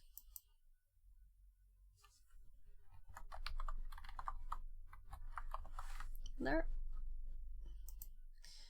And every time I do Python, it reminds me that I have like all the plans for a course, but I haven't like finished it. Like I made a lot of plans. So let's just close the one we've already used. Make sure we have localhost and 9999. And then we'll just run the program. So let's do it with this again. So we're at 50% memory now. We're opening. It shouldn't be a problem to be at 50% memory, right? Chat server. Though I have noticed that making buffer overflows in my Kali machine has also crashed stream. But not VM, but OBS. And it's been, I don't know if it's 2 or 3 times, so it feels like it's more than a coincidence. But exact second, you know? Yeah. So you can't write all software yourself, just accept it. 50% still. So let's just unpause this. So it's actually running. I can see it. Is this running there now, right? Very, very tiny text. So also this is annoying that it's bright light mode, so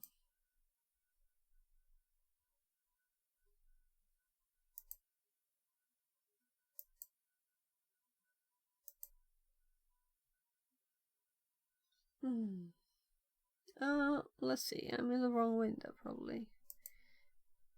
So I think that sometimes you can get it to be like on the line here. This is annoying. Why is this here? How can I get rid of this?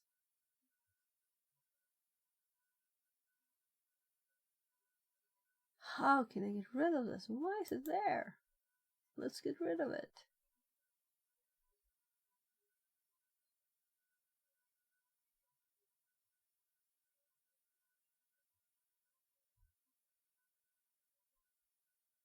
Oh my. So I'm like, have I ever seen that before? I probably turned it off before even remembering it existed. Horrible things. So yeah, we're gonna crash it again. The purple one. And it remembers.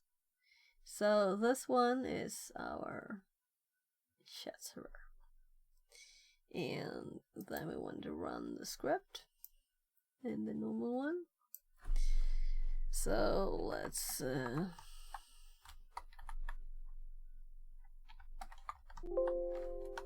no, it's not this what's the name? Brainstorm. Oh, whatever. THM. Too organized to find anything. So now we have our exploit pie here. So let's just go through it before we run it again.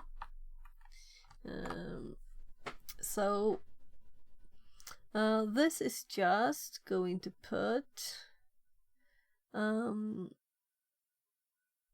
this is not used. It's going to just put characters in there in the buffer, and it will do it after the address. So it will put B's 42s on the.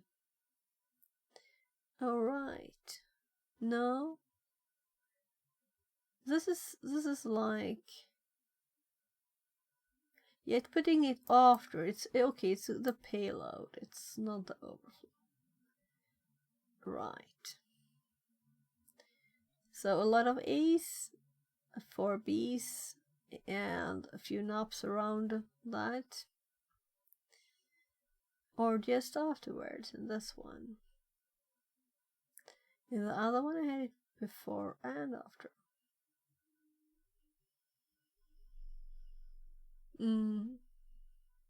So I don't see why I don't use knobs instead of A's. Whatever.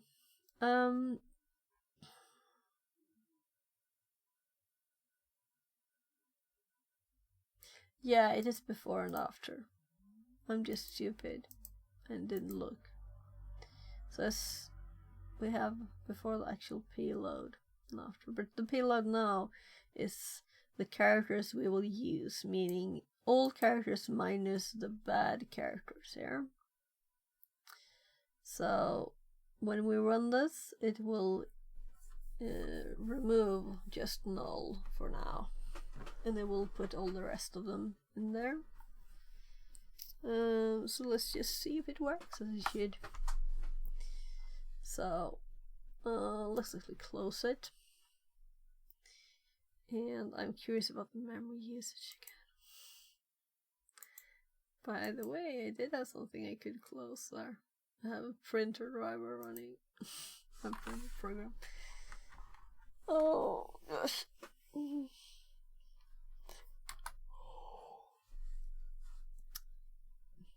Sending evil buffer done.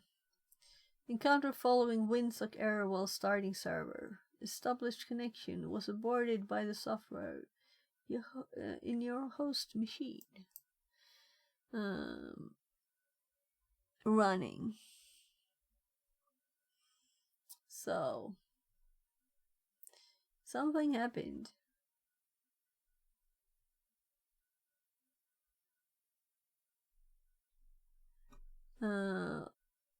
Let's restart it. It is running. It is not paused. That's interesting. I have to stop it again because I didn't get the last machine I used this one on. I like disabled all the automatic pauses, and I still had to play it every time. This, I think it just started it. Yeah, it's running. It's running. Good. So, waiting for connection. And we could also have a test, like a short test if we wanted. So what if we run this again now?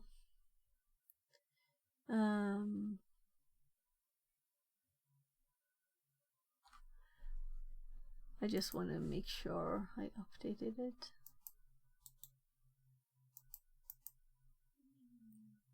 Because it didn't crash, right?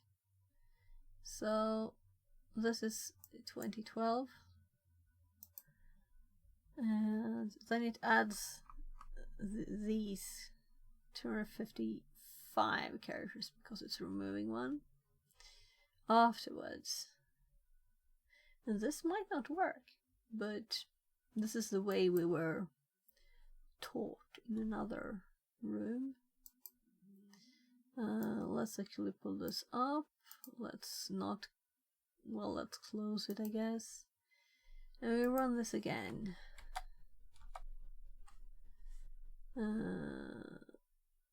Encounter following WinSock error while connecting to the server. So something is going off. So before, when I tried the characters at the start, I had other problems, like it's not crashing. But this time, we're doing it longer. We're making it longer. So I'm kind of thinking, what do we need to do? Do we need to change this so that it is shorter now?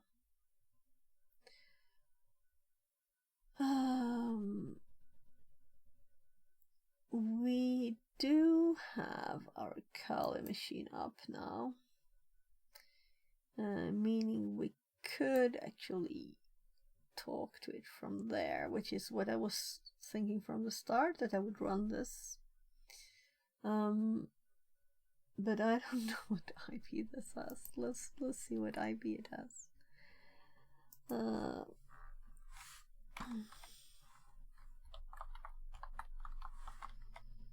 Right, we do A usually, but there's the IP. So here is the IP of this machine. Let's actually put this in the notes. So when trying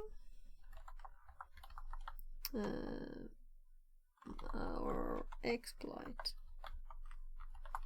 .py, the program didn't crash. Of course, I'm going to read it again now.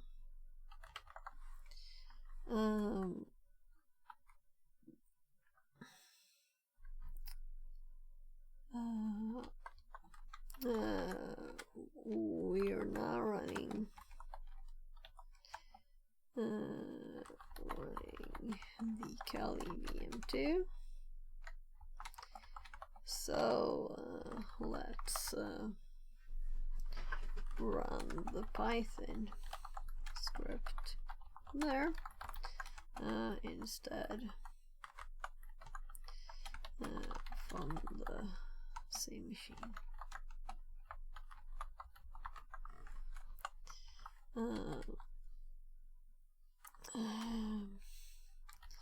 Windows machine IP. Did I copy it? No. There. It was selected, but I didn't right click. So let's first of all go to Kali, and now we can scan the ports open on this machine from here, and it's very nice.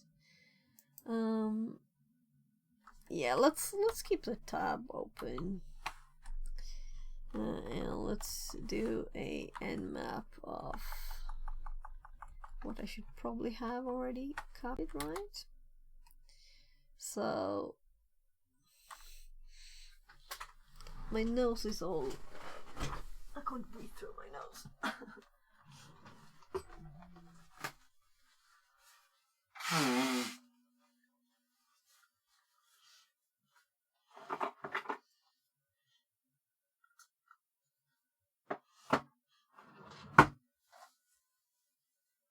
Oh, yeah, so I can feel some training ache. It's around my hips, really, from yesterday.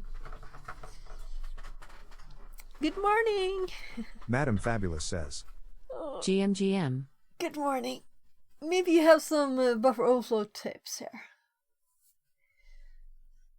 So, hi Nori! Welcome in!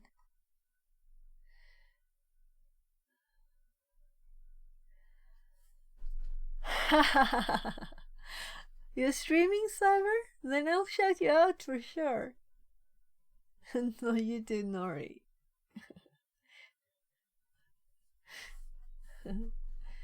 Nori does music. Let's do one here. Lamau, I do not have BOF tricks outside of Take the Czar Sec course from Taggart. Okay, I haven't seen that, so maybe you have other tricks than I do. Just let's see here. I do too few shoutouts. I should make myself some buttons. Kitty says. Cypher streams offline screen is very entertaining. Noiki one bleb. Madam Fabulous says. Nori likes to shout me out as a troll. Noriki one bleb. Noriki Yeah, one cry. yeah. But are you streaming? Then I will do it. You know, I saw it the other day. Nori trying to shout people out, or other people trying to shout other people out. But that. I do occasionally. Cool. Well, okay. Let's do both of you. Who should I do first? I have to spell here. This is complicated. I've even misspelled Cyber Enigma. How am I going to spell your name, Nori? It works with the Nori Kitty, not Japanese. I struggle with it because the right? streamers I like to watch are in the same time slots that I'd want to stream lol. Oh yeah, that's a problem. Yeah, I have the problem too. I've been like, before when I was streaming more, I was like, oh, he's online, I have to raid. So I raided a few times there. But now I'm not streaming as late, so I like to raid people too. No. But if nobody's online when I'm raiding, it's not as fun. So I know there's a timeout, right? But let's prepare the shout out for you, Nori. Unilateral So Bud what- says. Hiya JQK and 16 EAP. Translated from Estonian. Hi.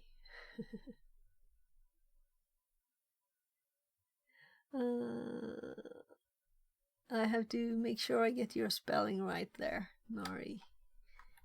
This is complicated, much more complicated than buffer overflows. Getting the spelling of people's names right for shoutouts, right?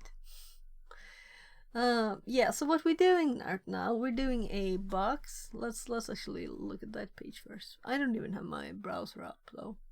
So let's not do that because I have a memory problem here. Come on. So we have a Windows machine running here, and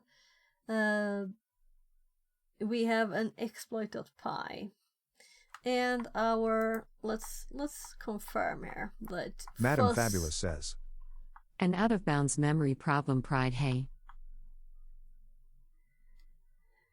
Yes, it's more like my computer crashes stream. So if I have like OBS and Discord running at the same time, it crashes. If I have OBS and two Oh, no. VMs D. running, they crash. So that kind of memory problem. So I should have more memory than 32 gigs for this, really. I just confirmed that I really do. Because I think last stream crashed and this crashed when I had... I don't know if last one did, but this one did at the start. So, but I was just babbling at the start anyway. So we're not doing IP I just config wanted to again. shoehorn a buffer overflow joke in there because it's topical. Yeah. And I don't get it right. But I actually have memory problems on my computer, so it's actually... But I'm thinking that's the problem, that why wouldn't it just say, oh, you have a bit too little memory? I don't think that's the problem. I think the problem is that they must be riding over each other's memory or something. What else could be happening? How could it happen? How is it possible? So we're going to do our fuzzer here. Python fuzzer py. And this should crash this with a memory location. So, oh my god, sorry. I edited it. Yeah, no, it's the right out one. of my wheelhouse for sure. So let me show you. It's a very simple script. So we have fuzzer here. I thought I was writing the username of it. It wasn't, of course. Fuzzer. Open with idle. Idle is the IDE that comes with with Python, so it has its own. So let's just see. So we're just importing some stuff. We're setting the IP to localhost here because we're testing it on the machine. There's the timeout. This is an empty string. This is a non-repeating pattern that we're going to test with. We have an infinite loop. We have a step. Number of steps is 0. The step size is 100, and it's running, and that's crashed in the background here now. So it's increasing a bit of this that it's sending by 100 characters every time, and the total of this is 5,000. So it's just taking a bit of it here and sending. Let's see.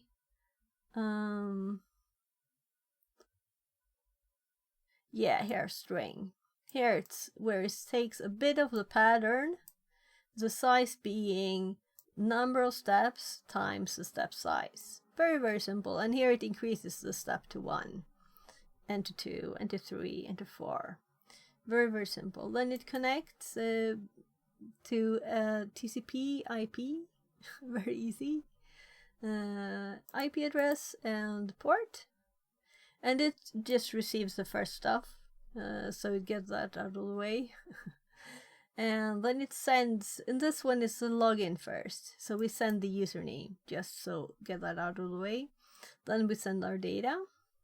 And we tried this one too. That's the username bit there, the other script. We tried to increase this, and nothing happened. Up to 5,000 characters, nothing happening. And also we could see in the log that it didn't actually add more than, what was it, 20 characters every time. So it seemed like a safe one. No buffer overflow. And then we're just, right, this should be a receive in between here. Receive.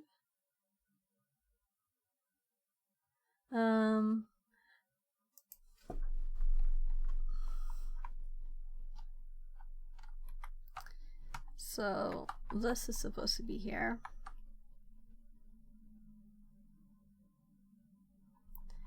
Let's put one there too, but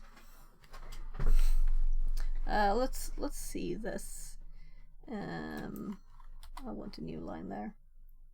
So you see, I found something when I was looking at this here now with you. So it sends the username. It receives again, because it will arrive some text saying give me your message. And when you give the message, it's a bit long, right? And here it should actually stop the connection. As the with ends, if it doesn't crash, it should end it here anyway. And it can't really crash. It's in the... yeah. So this could crash it, of course. If it cannot connect, it will go to the exception. And I changed this in other places because this is like crashed. That's enough. It will say a bad number. That's not correct there otherwise. So as you can see here, it's testing with this, and then it says this. So it's enough to say that it crashed. What we want to look at now is just the output of the program. So I'm curious to see what it says now, because it closes connections sometimes here. And also, what delay did we have? Let's change it to 2, so it has the time to actually close it down. I'm gonna do this again because I'm curious. So before we look at the results, we restarted the server. It's listening.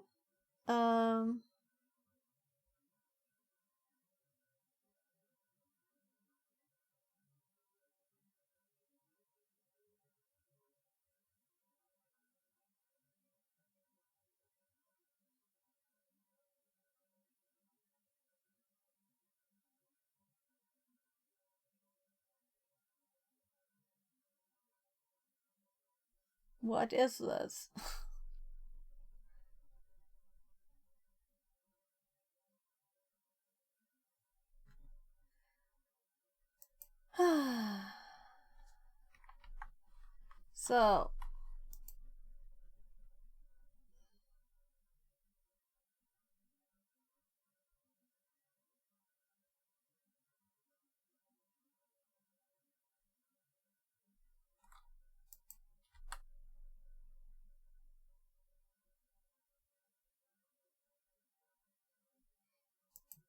So now we're sending here, and now it's actually closing the connection every time. So it's working better.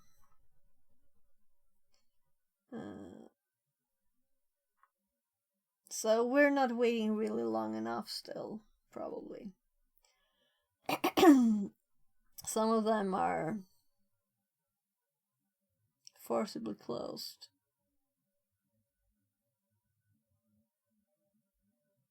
Now all of them are.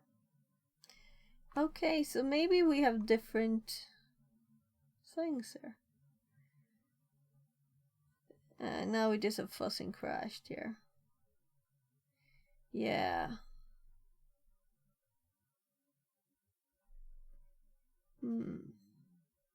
Anyway, let's look at this, and we can see that we have a position here. Right? So this, the value of EIP here is a part of the string that we sent in. And the position is at 2012. When we checked it out here. So I just want to redo this now. Yeah, right, so this is why we got messages. And yeah. That's why we got funny messages, because it's actually trying to scan it here, right? While it was up.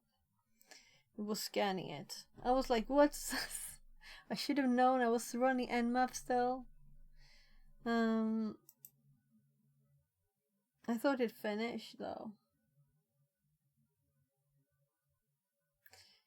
But that was the IP address, right? Let's just do this.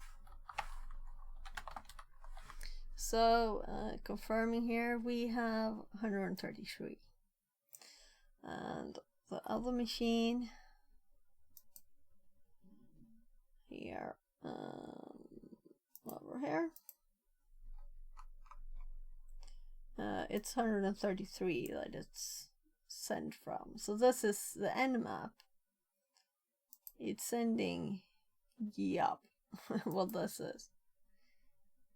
That was kind of fun to catch the Nmap in here. Yeah.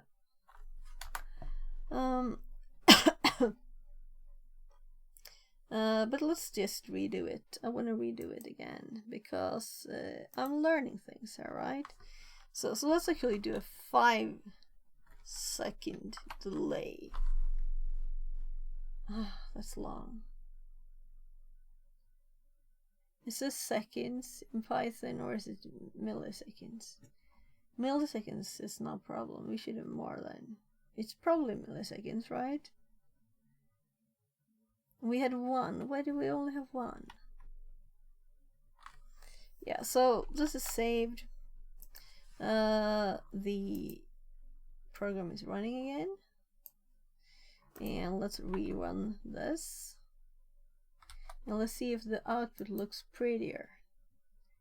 Closed connection. And now we're waiting. 3, 4, 5. 1, 2. Yeah. I just want to see if they all close in a good way now. That's why we have a long delay.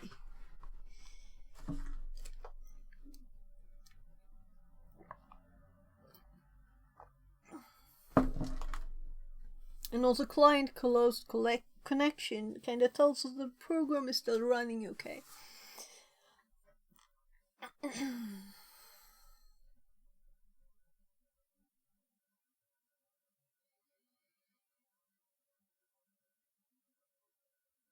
Okay, so here we have an error still. So maybe something crashed there.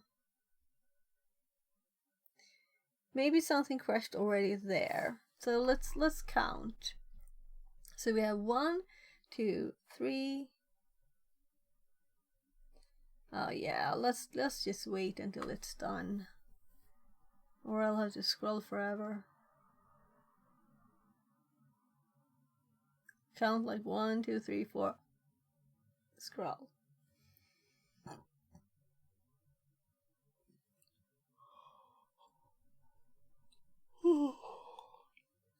Though it is going to, well, it's just 2 more. This is also interesting to see here. And you can see also it says user num, not username. So it's like broken off there. Nori, I'm doing the shout out now. I had it up there. So everybody subscribe for some music and noise. So now we can scroll up. We have 1, 2, 3, 4, Kitty says, 5, 6. Thank you, 7, Noiki. 8, One hug. 9, 10. Yeah, of course.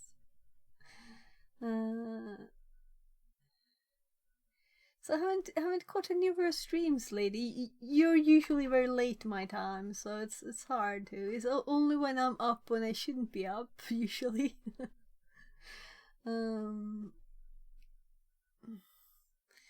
So something happened here. It didn't close connection suddenly. It instead encounter following Winsock error while starting server. An existing connection was forcibly closed. So when we have a too big one here, it's something is overridden probably then. That shouldn't be when we have over 1,000 characters, because I counted 10. Let's just check the numbers here. 8. It's actually using the ports. Not all of them though. There's no 50. So 1, 2, 3, 4, 5, 6. 7, 8, 9, 10. So it is 10 of these. 9 that closed down. So somewhere here, it changes the behavior of it.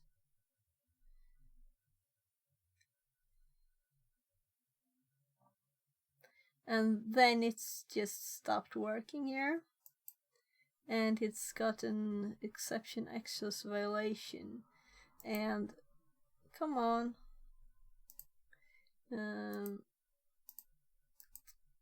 So I'm clicking too high. There. So we have this address, the same as before. But I also noticed that if we go and follow in dump here and look at the memory, we don't have to scroll as much to see more memory here. That's the difference. Oh, now we see a lot of it. Yeah, before I didn't see all of it. I was confused. Now we can see all the way from the start. Good. So it's not just suddenly just. Yeah, good. Giddy. Because I scrolled and it was just the same amount over it. That's below.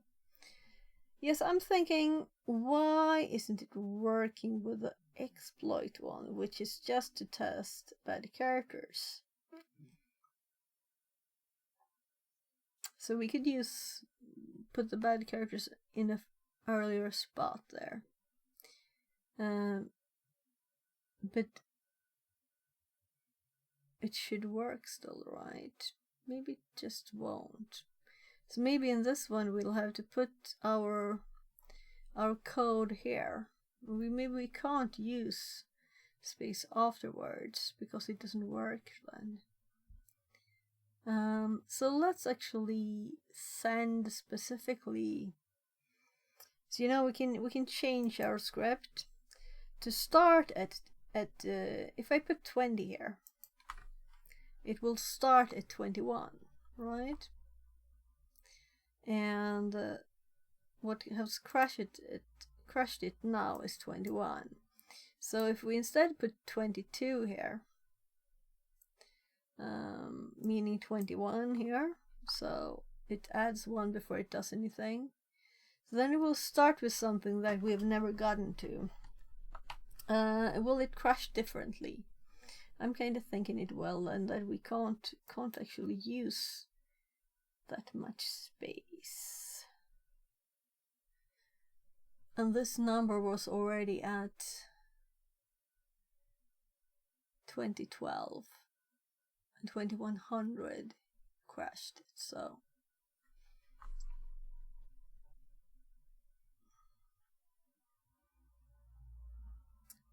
let's see what this does.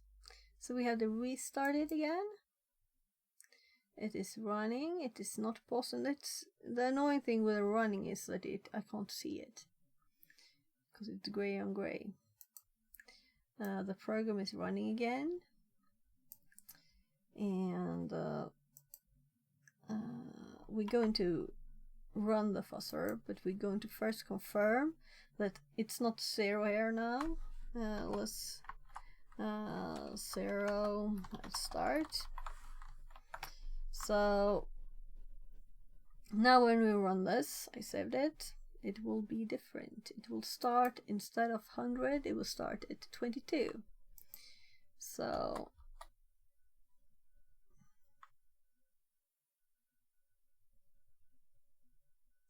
it did crash, and it has the same number, so that worked. So let's put 22 here, save, restart,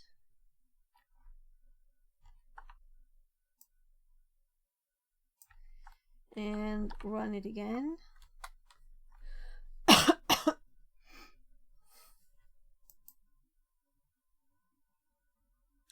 And it crashed. It's paused, except exactly the same thing.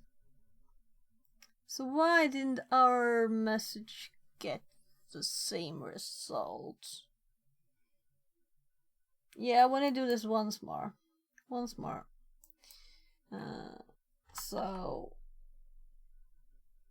So we go adding 256 characters to the end.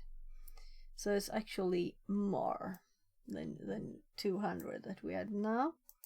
So now we're adding 300 characters. So let's change this to 3,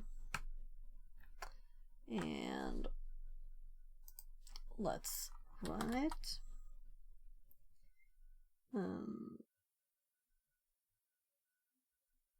It's not answering again.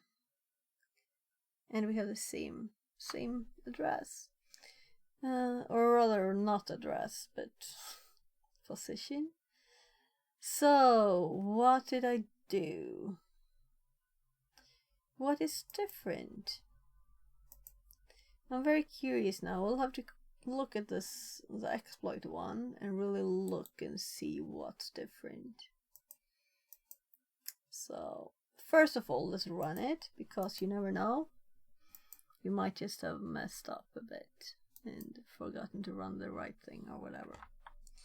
So one fail is, oh no, I just want you in the corner.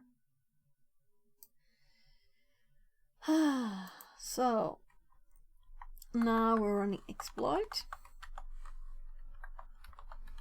and I'm just running it once. It's easy to restart, right? So it's just sending one thing, and this now does not crash. It's saying existing connection was forcibly closed by the remote host, and maybe that's because of a character that we're sending. But which one then?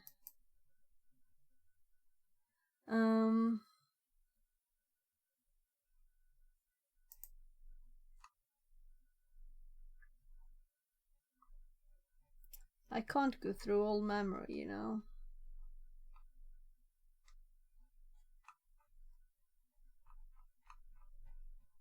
So where were I last time in memory?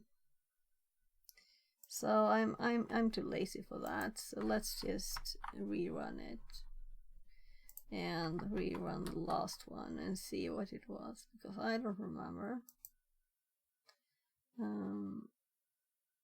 So crash, and we're at this memory address. So what is freeze a stack? I just want to copy it. Copy address. So I'm just pasting it in on the other side. So this is about the place in memory. Actually, this place is maybe more interesting. So it's just a fourth end instead. So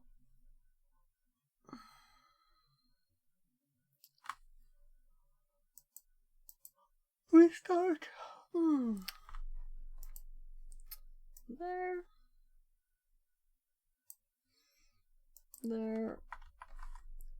No.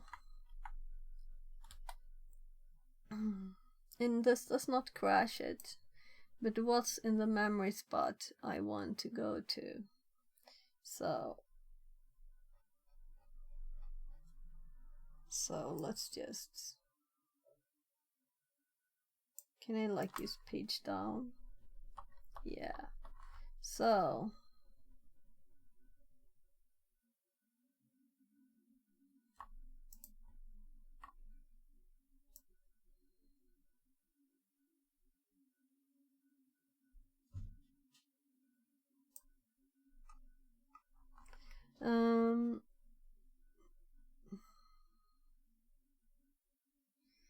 we could put breakpoints, but I'm learning the program, so I don't know really how to hop to another point in memory.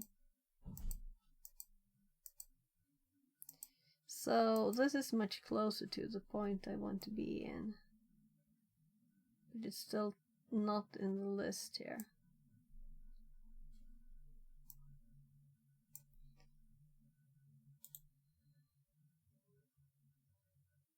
Following dump, but it's still in the bottom.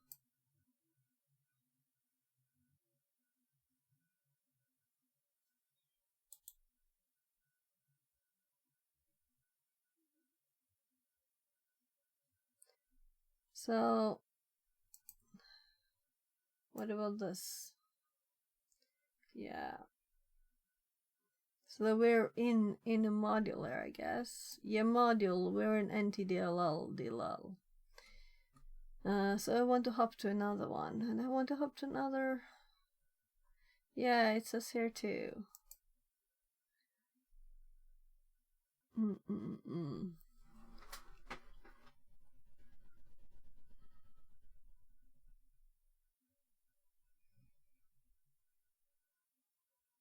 So let's just look at the error.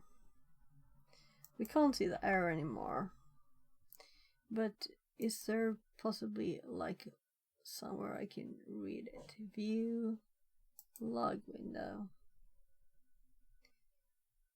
Right, this is very good. System breakpoint reach. Thread created, downloaded.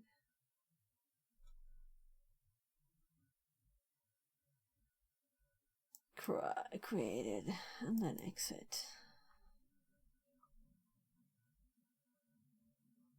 So when I reload, how will the log look?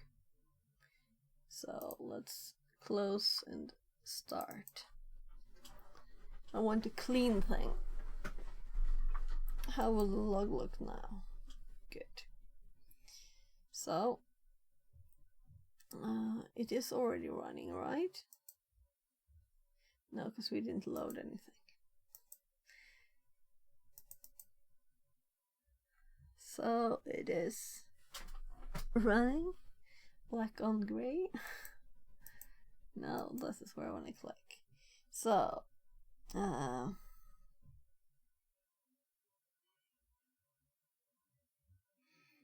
right, and now I regret closing that down because I would have liked to see if it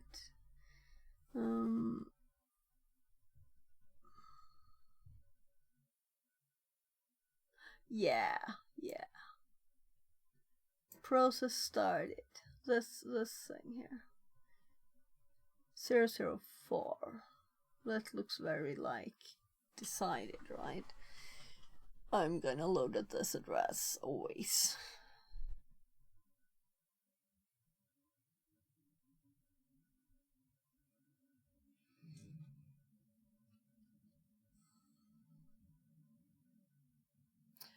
It's time to compare the scripts because there's no use in me just testing stuff if I can see it here.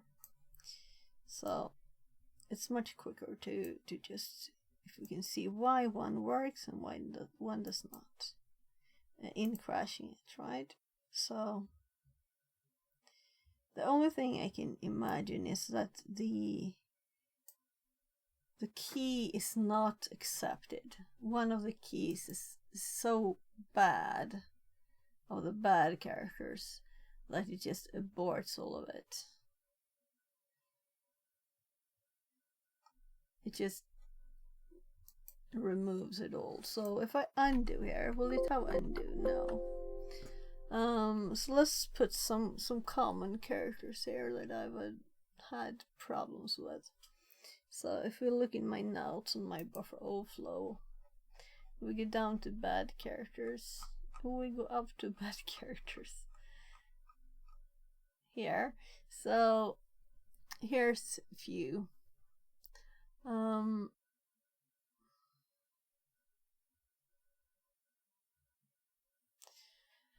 So let's add character turn.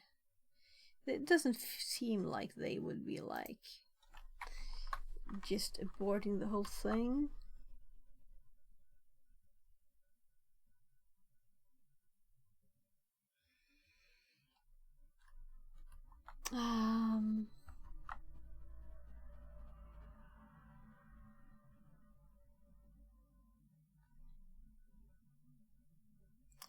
I'm doing CD. But 9 was very problematic, apparently.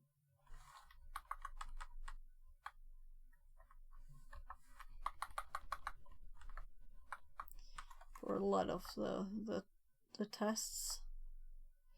So let's add 09. We have a few there now. So let's just see if there's a difference. I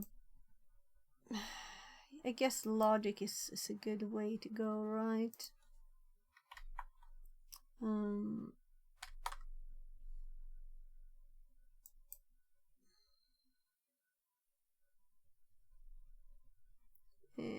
let's look at this. Forcibly closed by remote host. What could possibly send that signal to this? Because it will not. Yeah, I'll have to put a breakpoint and check memory just when it has gotten the data. We'll have to do that. That's what I have to do, of course. Let's just do it. Something is telling it to like not. Did I restart? Yeah.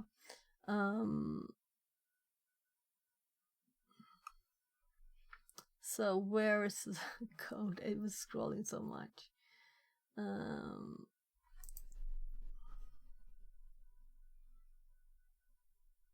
So I'm just looking for functions or something.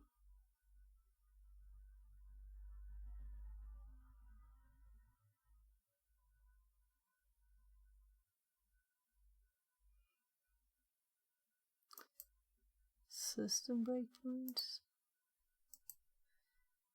Appearance. This is like the program stuff. We don't have any plugins. Advanced. So. Right. I think I know. What I could look at. There's other tabs. So, for example, here we have that. Let's click it one at a time and explore. Yeah, we want to add a breakpoint, but we need to know where. Here's a memory map.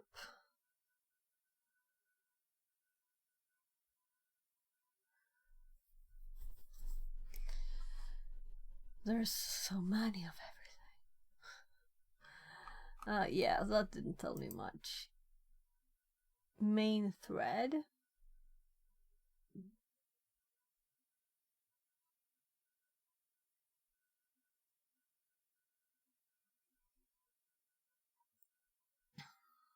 Chat server.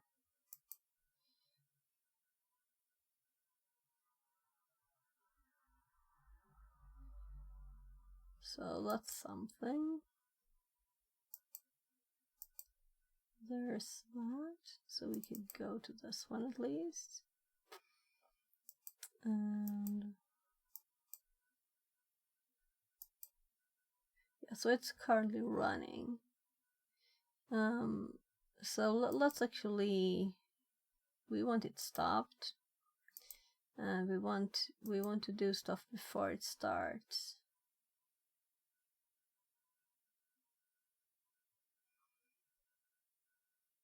It's system breakpoint.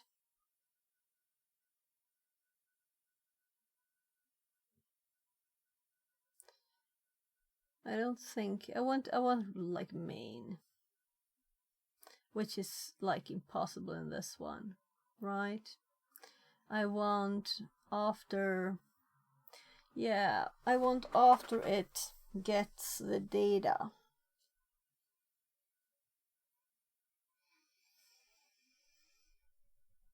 So maybe I should actually have it running and see where it is and look at that. But this seems like a bit complicated too for this, right? Yeah, I need to go check on my kids. I'll be right back.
Testing says.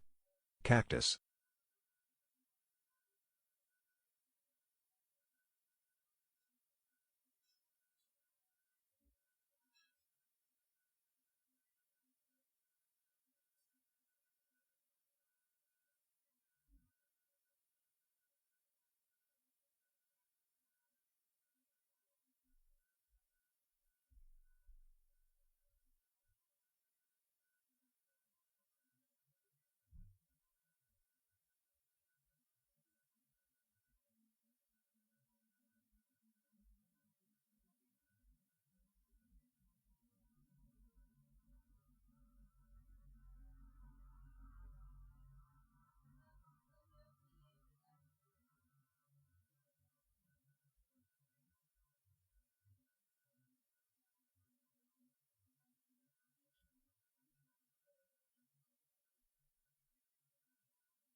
Yeah, so I was kind of going training today, but I really feel like I want to finish this, and the training is not free. So I'm thinking I save money if I do what I want to do.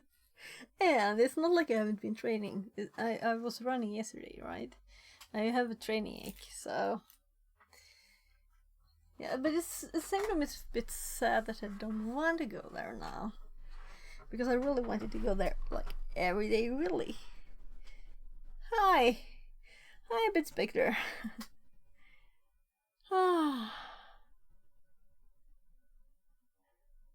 Hee hee.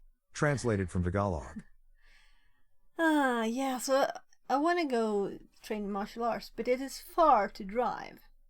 It's like at least 30 minutes, and I want it's like 2 hours training, and then it takes like another 30 minutes home, and I'm like, and it also costs. No, it's free parking on the night, this late, right? Yeah. I kind of feel like I'm too lazy today. Yeah. I feel bad for not doing it then. Yeah, but it's also because my kid woke up late. It's not because of me. It's because of that, right? No, so I'll be doing stuff tomorrow again. So, but I really wanna finish this. Right, you're already on the screen. This is very empty. So, when you do stop, it like stops it totally, right? So, but I do want it to pause somewhere. Where is it running now? Is it currently running this instruction? Well, it's not running one instruction now, it's running. Wouldn't it be nice if it just was hopping? Can I like...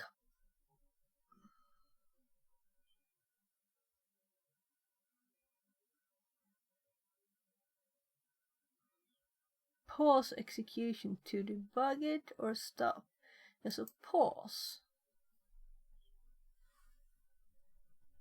It still says running. Did I like disable pausing? How could I then like step?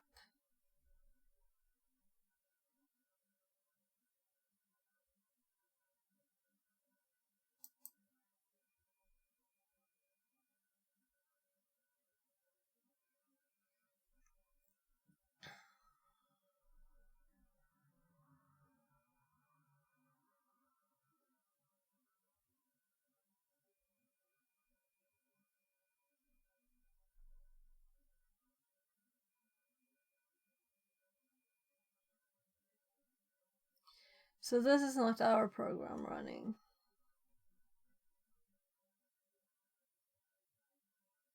No, it's NTDLL. DLL.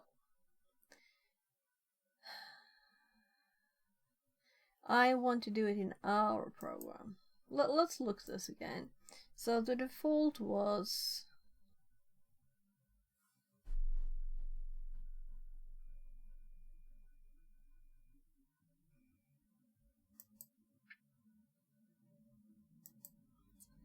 Of course it needs a break on breakpoints.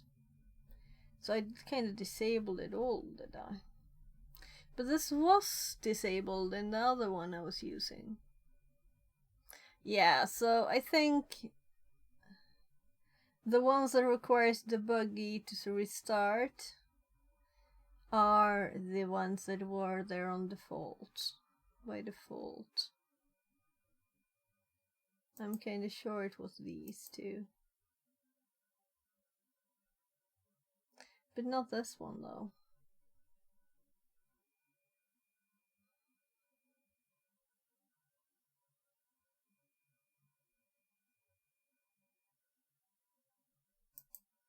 Let's actually look at this.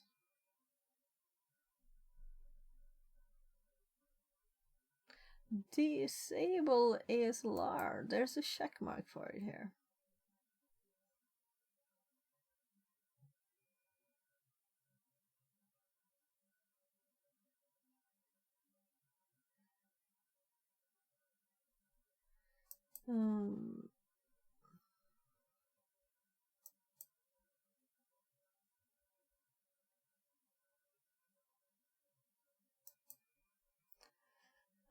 So I would like to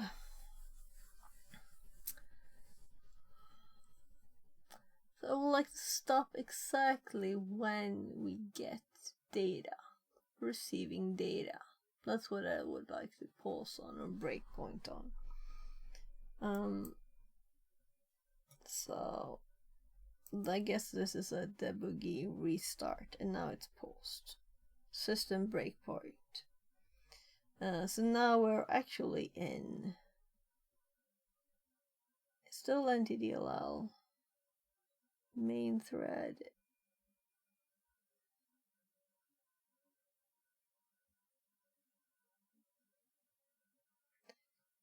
So let's just play this one and see what happens.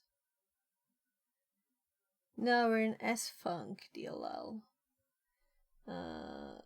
So sfunc DLL is our DLL here that we have added with the chat server. Rather the ones that we want to find out how they work, right?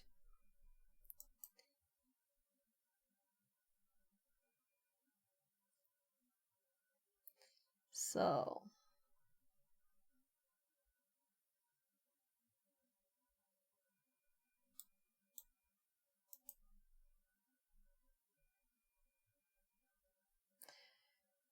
how would I say in the payload to a pause thing that doesn't receive anything, right?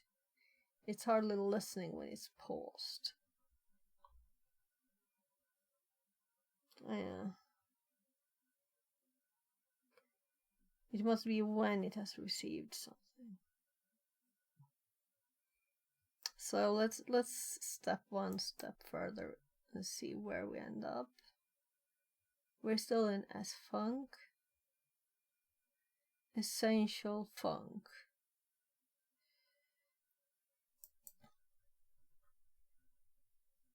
Now we're in the exe.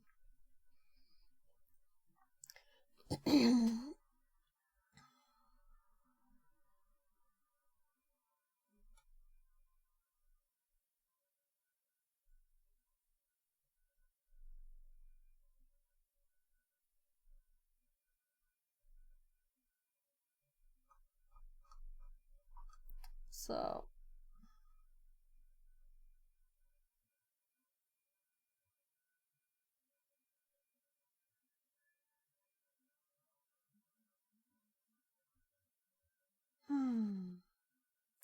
yeah, we can also see here we're on 40.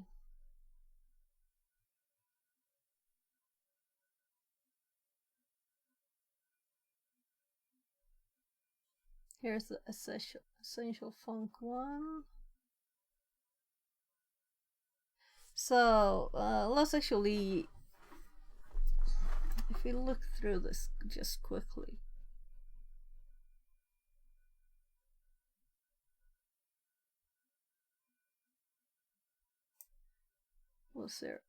What's this saying?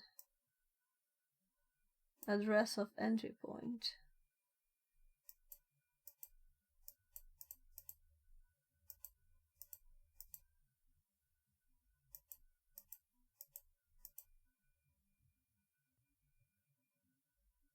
Please enter your username.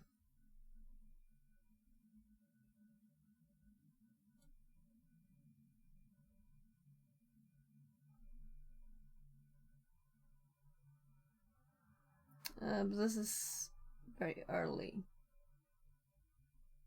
It just also does it once.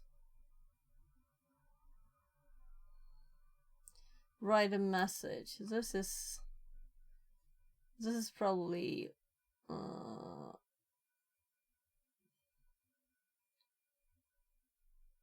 they just hop away when they're not.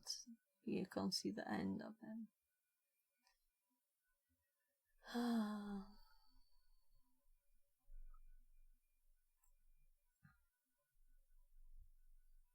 So just for now.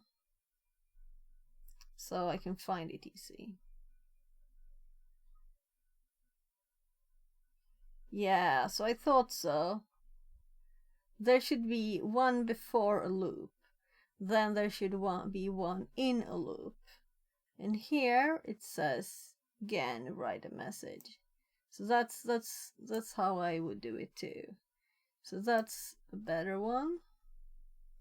That's just the first, meaning probably in between these two.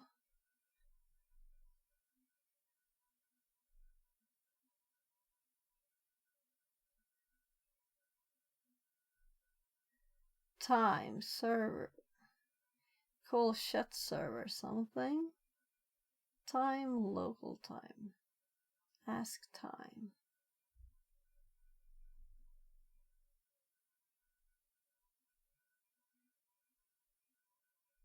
Here it's checking a string length.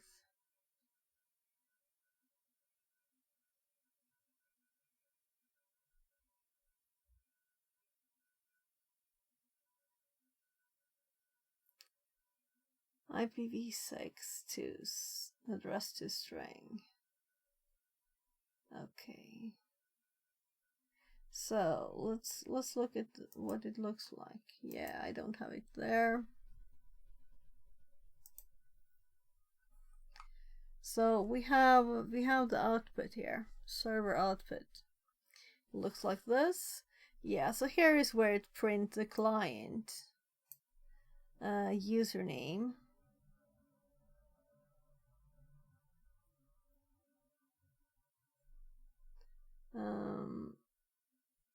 So these are not the good messages where it's actually stopping. Yeah, here we have one. This is what they're probably looking like most of the time. So there's no output for the data. So there will not be any printer for that, but this is what we're looking at here.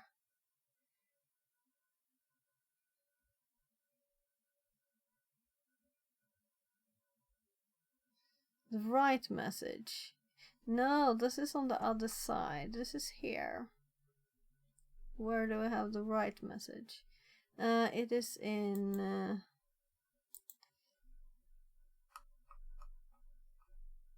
here. Write message. But this one doesn't do anything with the IP address. So we have to think about that there's two places it writes at. So let's actually copy this bit, so have it in the buffer overflow bit here. So this is very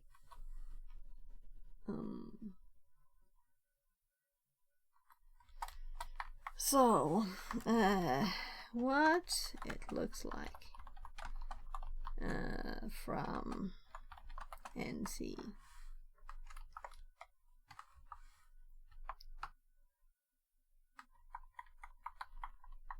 Oh gosh.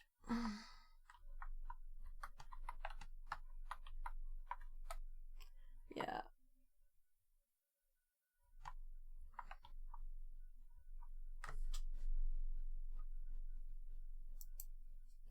Yeah, it was two of them. So, since it says SH, it had to be a start, it realized. So, this is one side of the input or output, and this is the other one. So when it's printing the IP, it will be this. This or this. But then you should say client and stuff too, as it's actually having the text here, right?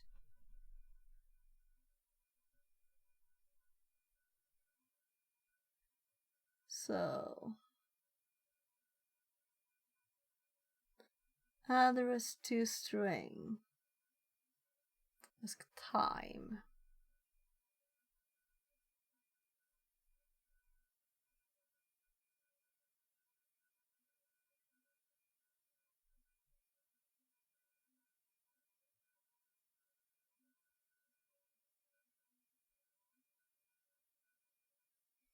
I'm just checking to see.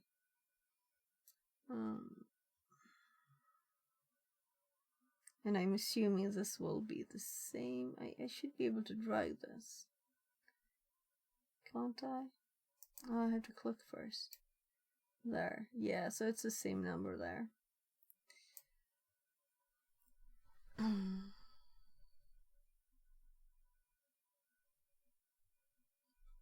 Here it's going to print another address.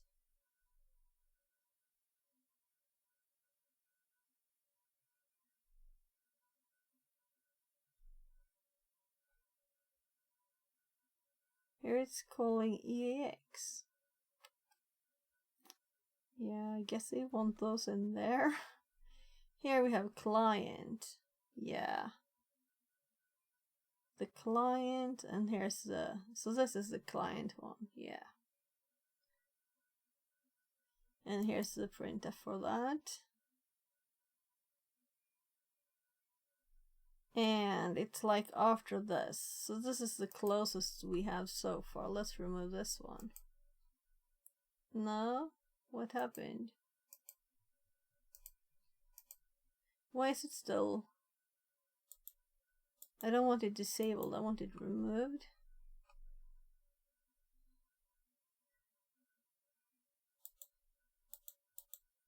There.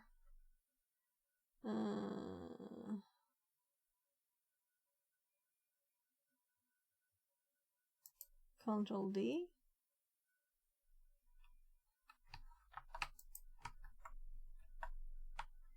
Oh, this is so annoying. Well, if we have them there and disable them.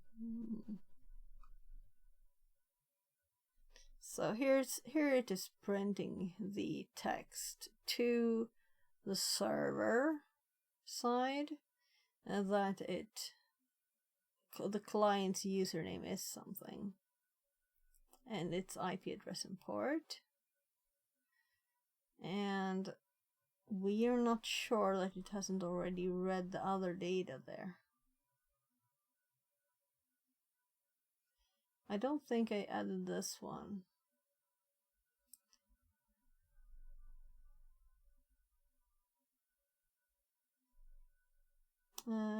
Activate. Can I go further? Oh, nice.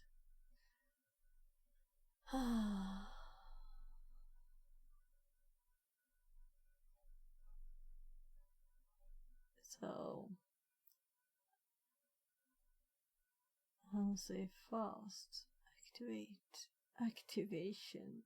Context unsafe fast. So, it's not a lot that's on this side. Unknown error. Math error.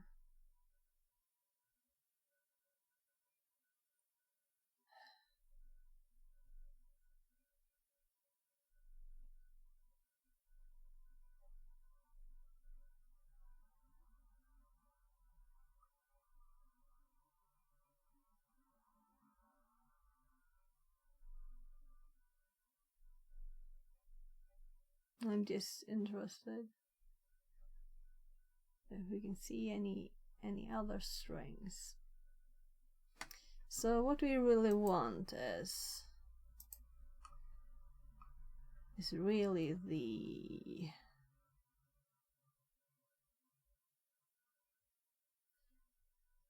write a message, right? And we found those already. The write a message, that's the best we have. So let's just scroll a bit more.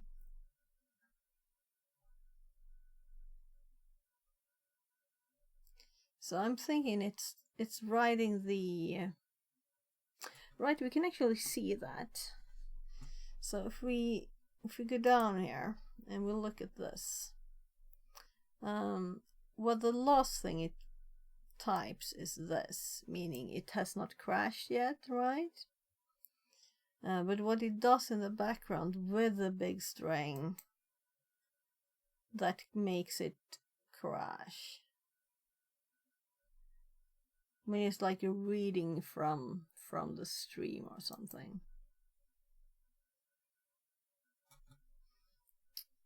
So that's where it crashed. After that it crashes, but also we don't know if it writes this before or after the write a message. So the write a message, that's, we know that's before. Yeah, I feel I'm not doing this in the good way, but at least we're exploring this. So I wouldn't have had to do any of this if it had crashed.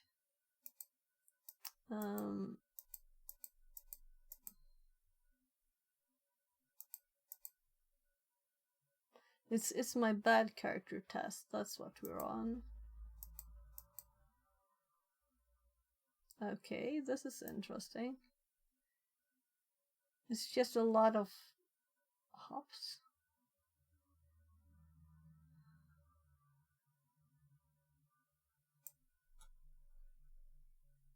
So like having local things to hop to do them, or what? Is that a usual thing? So if you go to the very top, it starts with a ret. Is that the start?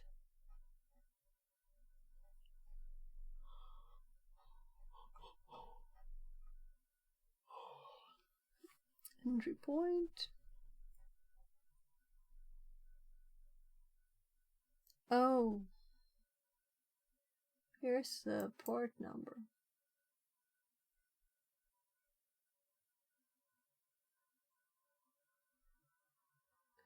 Here's the essential functions that we don't know, but I guess some of them are what we're after, really.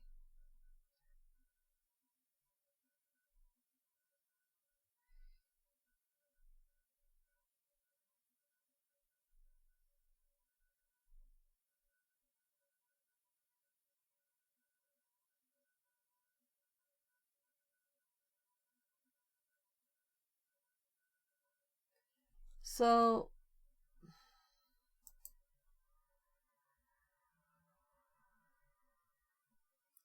really what I would like to do is to go back, right? So I saw others that could go backwards. Undo lost instruction.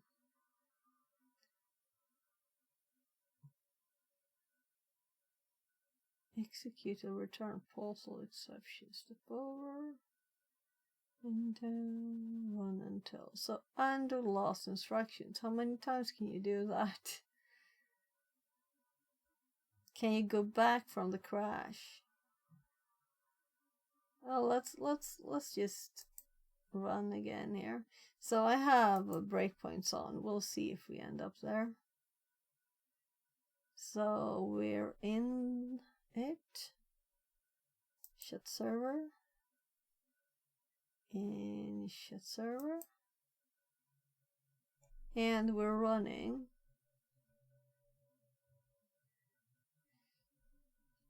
So if we go down and actually turn on the breakpoint for, yeah, so I do think that it's a good idea to do the, what's this? This is the printf for the client text. Yeah, we don't want that.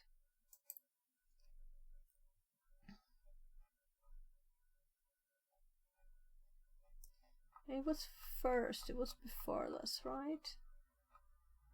Write message, yeah, let's go for this one. And this is the one that's in a loop. This is the first write message. I guess we'll do both. So every write message it will pause on. And then we can step if we want to. And I don't know if how it works with the networking then. To pause something. So I have mostly the berries here. I'm going to steal a blueberry.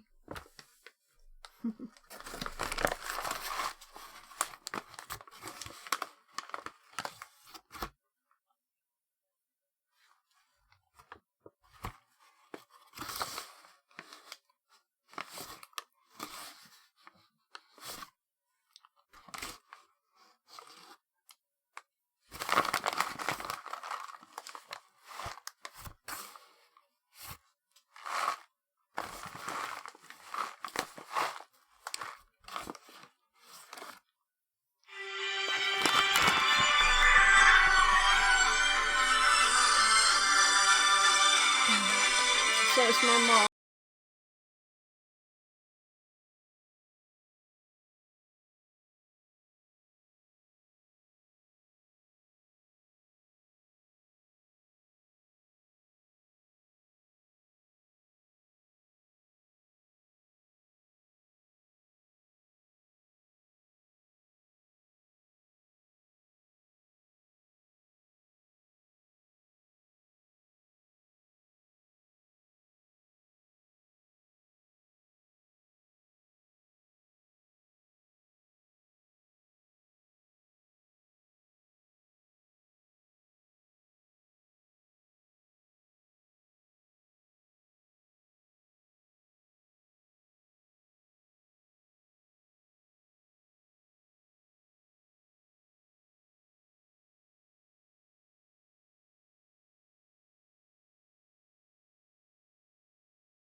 There, sorry.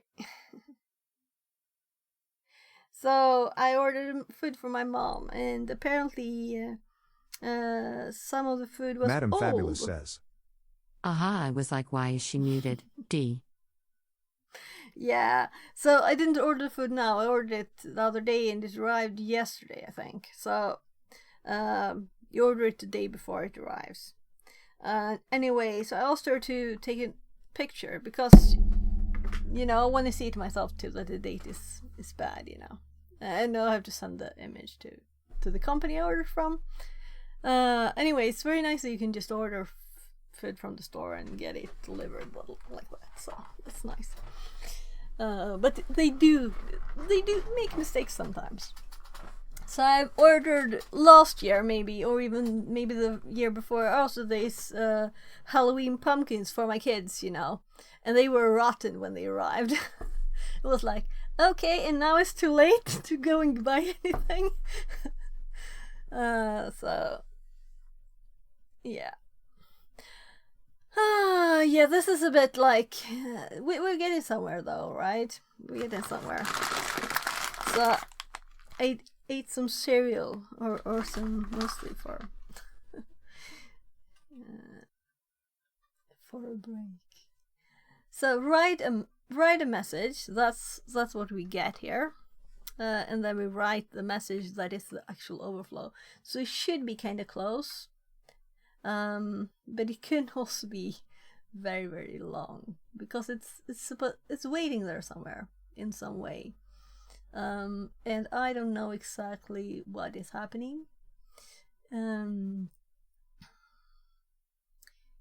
So it says call EAX and EAX dword pointer ds send. Yeah, so we'll have to see if we can end up here. And it is running right now. Breakpoint enabled. So what if we send stuff? Let's actually print. Let's change ours a bit, because it's kind of interesting to know. Not that the exploit. So this data that we're getting here, are we not receiving any data?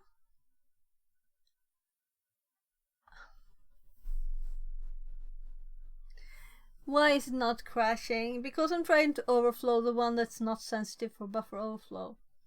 So that's why I said I should read it again and compare.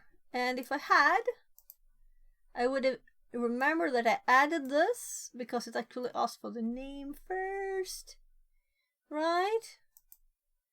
So let's just copy. Oh, that was not intentionally. I just clicked space or something. So there, let's copy this and let's put it after the connecting.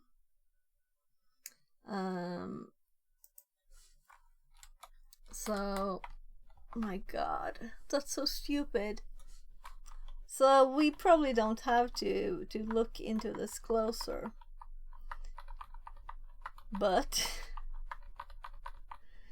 yeah. I was just going to print what I received. And that's when I found it. So that's a good thing to learn, to actually think when you're updating things. That's what I did here. I didn't do it here. I was just like, oh right, let's run this one. Well, so the only thing we have the connect. We're actually just not receiving here either. So let's just make sure that we're actually in the right place. And we might get like a type error if we try and print this. But print, I think, is kind of good at that too.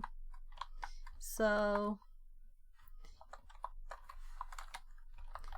we'll try and print. It should say like print this is on the server, print your username, and then it should say yeah.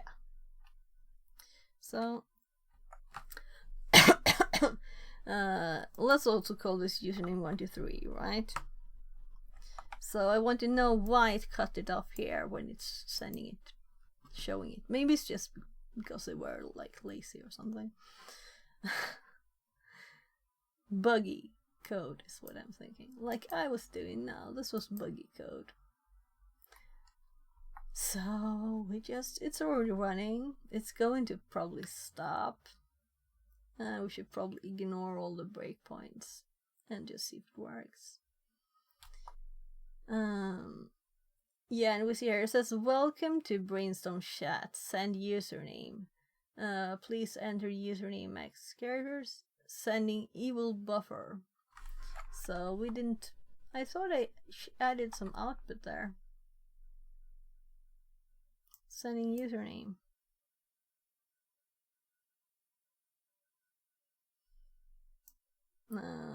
Yeah, it says sending username here.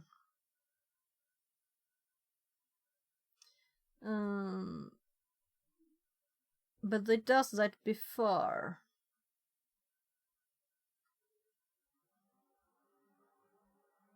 Okay. So it probably still failed.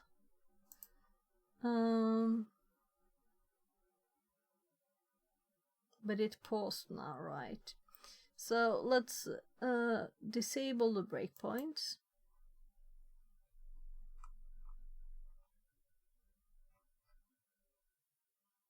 There. I think that one's disabled.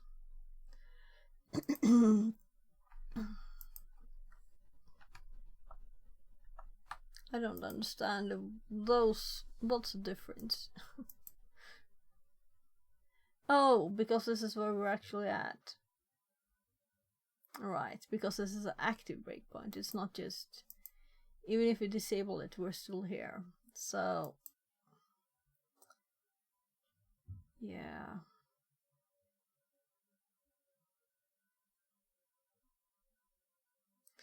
So I'm restarting. It's pausing. Just a second. Okay.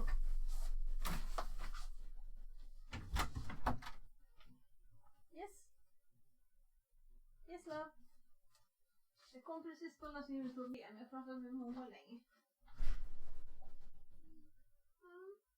Vill du något särskilt, Ben? Okej. Hello.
Så jag har redan en lösning på ett problem som Linus fick.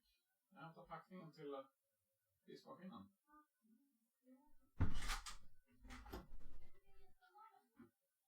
Kanske.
Jag måste skriva ner min lösning innan jag tar bort min lösning.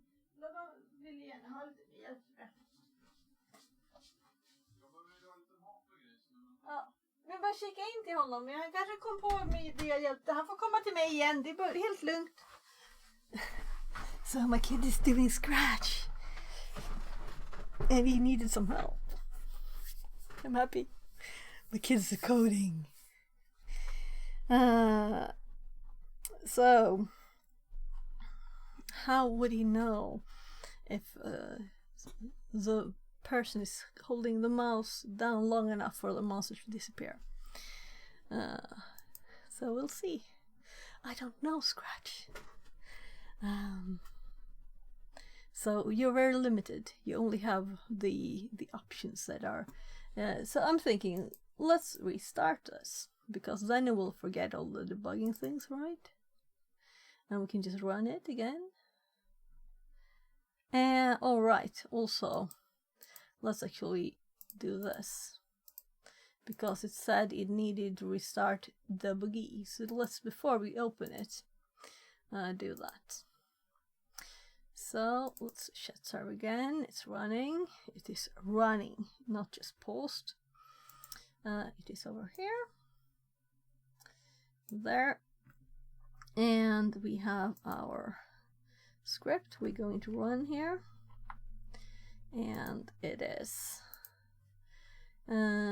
sending username here, but it was too early, but it was pausing. So now we're doing it with the actual running thing. So, but we can put a pause in there if we need to. Let's just do it so we don't have to do it once. More than once, right?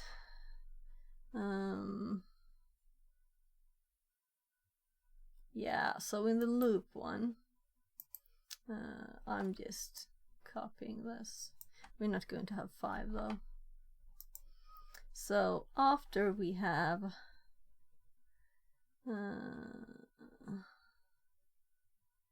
after we received here, we're just going to pause a second. And the same here, just to make sure that it's actually, I think it's okay the way it was, but just to make sure, so it's not too quick. So light up, no, let's minimize those. Let's run that.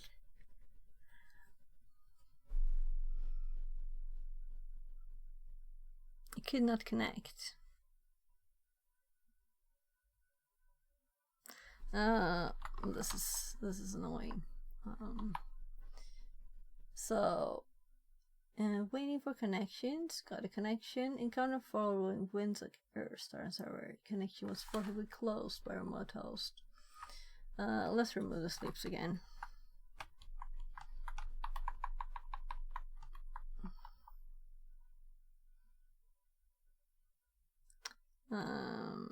Yeah, right, so I could actually comment it instead. And let's run it. And now it is sending evil buffer. And now it also cut one of the letters. See? It cut one of the letters. Come on, I want to click there. And it crashed with 42s. So it did what it should now. Which is nice. But so much time spent on that. Just because I forgot to update the exploit to having actual 2 inputs. Or outputs. But I learned something while I was doing it. I learned something. So it wasn't for nothing. But it's still like annoying, right? So what we have now is characters check. So here we have let's do this and let's put it to following dump. And compared to what we did the other day, we have a very easy time to see all the numbers here now. 1, 2, 3, 4, 5, 6, 7, 8. We skipped 9. It didn't. So let's actually modify the exploit to have all the characters now so that we can know what the problem is. So we're going to rerun it. Very easy. Very, very easy this. So we just run it again. We crash it again. We get 42s here, as they're supposed to be, and we do this one, and we click following dump, and I already dragged it out so we can see all the characters, right? So let's just scroll it one letter. Oh, that wasn't that easy. There. So 0, 1, 2, 3, 4, 5, 6, 7, 8, 9. A, B, C, D, E, F. 0, 1, 2, 3, 4, 5, 6, 7, 8. And we can just check all the 8s here. All the 8s are here. All the F's are here. E, D, C, B, A. 9, 8, 7, 6, 5, 4. I don't see anything. Fixerbot says. 1. New follower Shion 646. Oh, Less than 3. Shion 646. Welcome in. Yeah, so no characters are not. Time to move it, move it. 15 squats redeemed. Yeah. So thank you for the squats. Let's do a pause. Let's see. So I had problems, and I actually forgot to update my exploit. So two is being 2 inputs, which feels really stupid. So let's do squats. Yeah, I can do them. I was running yesterday.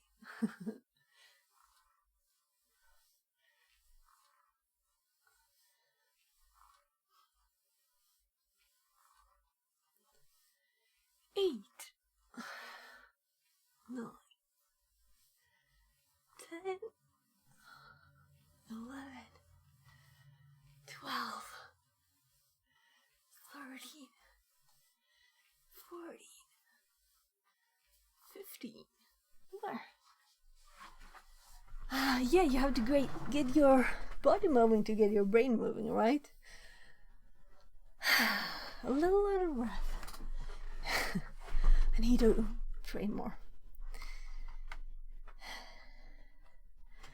So that's nice. All the characters worked in the input, meaning we can use all characters.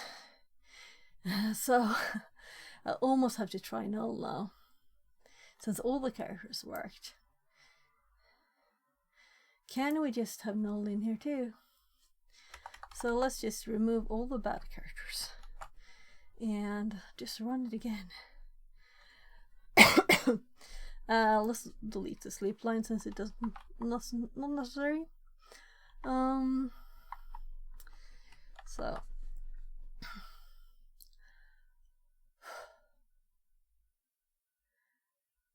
I saved. Relaunch. Rerun. Check. Output. Check that it crashed. We don't have any data, so my guess was right, which is, though I wouldn't have guessed that no other characters. So what input does it want really? It wants a message, a text message. I could have thought that like some characters would not be allowed, but it was just a null. Any characters are allowed in this string apparently. So let's backslash x 00 null. The termination of strings is not a character in a string. Yes. So we can kinda always assume it's not there. So restart, rerun, and did I save it? I'm like, what? Oh, I put it in the totally wrong spot. So it's supposed to be in the bad cars, not in the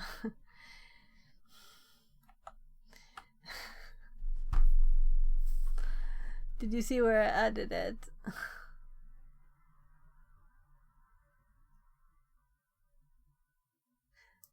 No. My god. Yeah, so I had already removed it. Yeah, I deleted that. So I was going to add it here. I deleted it twice. I deleted it and then I thought I hadn't deleted, so I deleted the NOP too, the 90. 90, I mean, because it's hex. So restart, run, look, still 1, 2. It's missing one of the characters. I wanna like see what's wrong with this program now. It misses all the one of the username characters. And now we have all the numbers there again as we should. So good. It's all there. I can also see a nice ASCII listing here of all the printable characters. Yeah. So the only thing we need to do now is to make an exploit and we'll use some of Venom. So we'll just hop over to the Kali VM instead. Well, it sounds like it's nothing, right?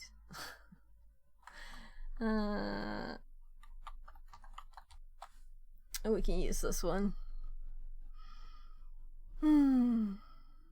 Yeah, so I got the Nmap signal into the other machine when I was listening there, the program running. So that's why we checked the IP that it was this IP.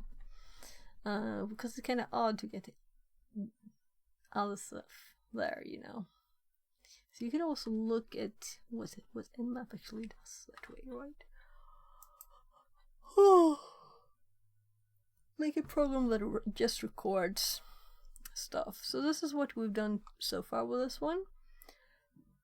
This is what we saw when we connected with Netcat from the Kali machine, and we also tested and that we got a buffer overflow. But then we just wanted an example here to remember how the output looks. And this is our fuzzing that we got to this, and I actually changed it now, so it's just as that.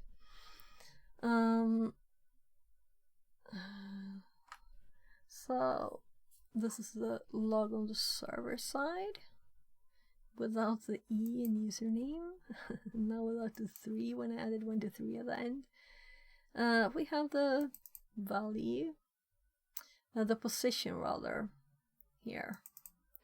So let's do offset 2012, and then I got trapped in my own code bug.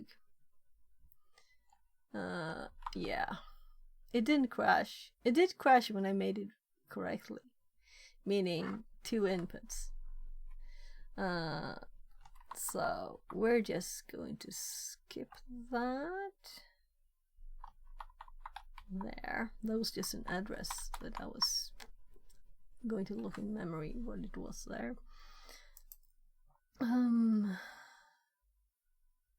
So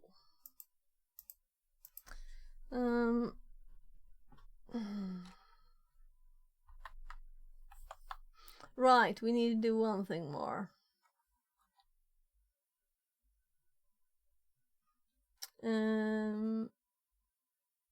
Yeah, so actually we need this. I don't remember the IP of this locally, right? So we're doing this locally now.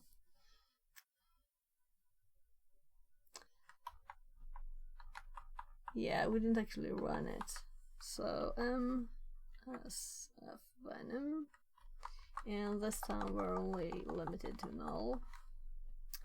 We want Python format. We want this machine's IP not on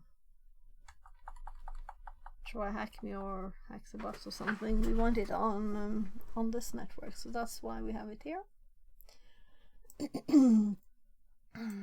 So there. So, oh my goodness. So we're going to copy this line, and we're going to put it in, well, I guess our other VMs. It's nice to know that these won't disappear in 2 seconds by mistake, right? You know, not mistake, but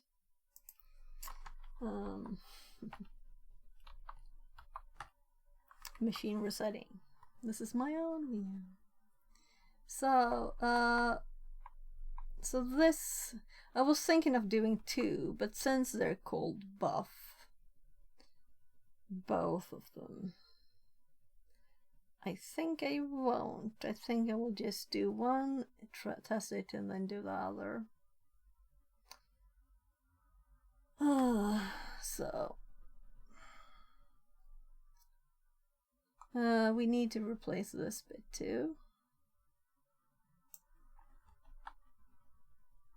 So right, it's not tabbing, it is clicking, and we should actually run this. reverse shell TCP, my local IP, then we need also to take the opportunity to start netcat. And it's the same port. No, this is when we connected to it. So that's what we want. And it's done. So there. 351 bytes. And it's just null it has to avoid. So again, I have to click with the mouse. I have to learn. There must be keys. Switching VMs, right?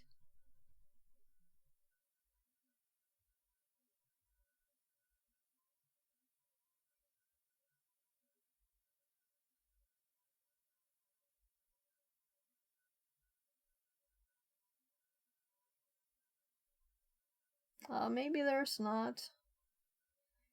I don't think that this works. Do you think? Control Shift Tab. If I'm in here, Control Shift Tab. Yeah, so it's of course in here, right? So we hop to a tab in here, not to the other VM, not the VMware tab. So that's how it has to be. Yeah. So let's just restart that one. Let's go to this one. Oh, let's close the fuzzer. We just opened it again to delete and then paste. We know that we put new stuff there. So this is the local local test exploit, and offset is correct. This is still here, of course, and saving it like a million times just to make sure. And I'm sure to have forgotten something, right? But it's waiting for connection. Let's give it a connection. Yeah, I forgot one thing.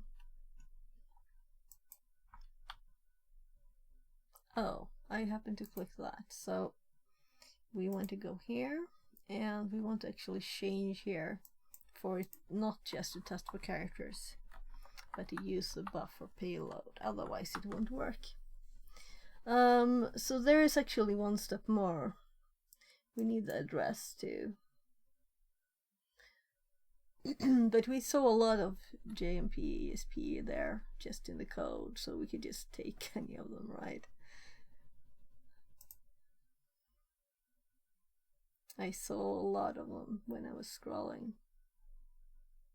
reading it. So they're red. So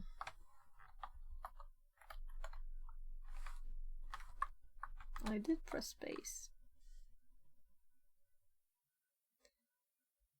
Okay.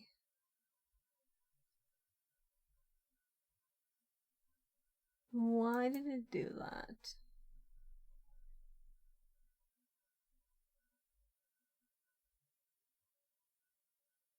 So it is currently paused because we didn't restart it. Yeah, so we can't be in NT DLL. We need to be in chat server for us to find those.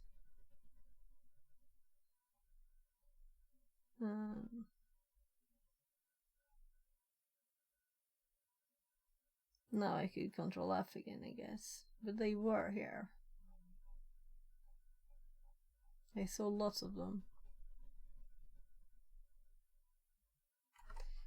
Maybe I didn't.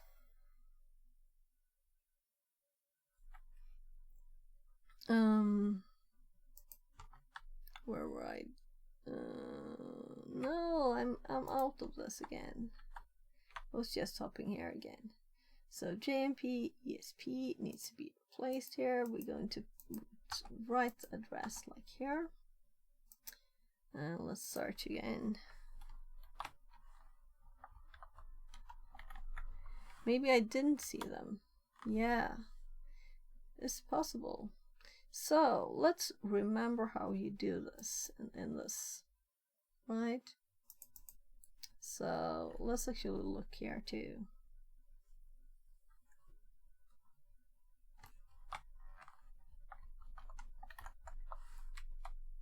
Yeah, so here we have lots. So let's just copy this address. So I didn't see them. I was wrong.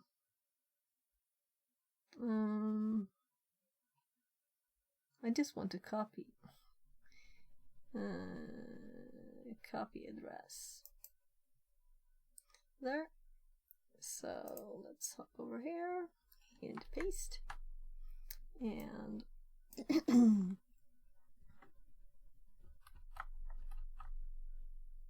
so why is my backslash not working? I have English keyboard again. No? Swedish keyboard, Swedish keyboard.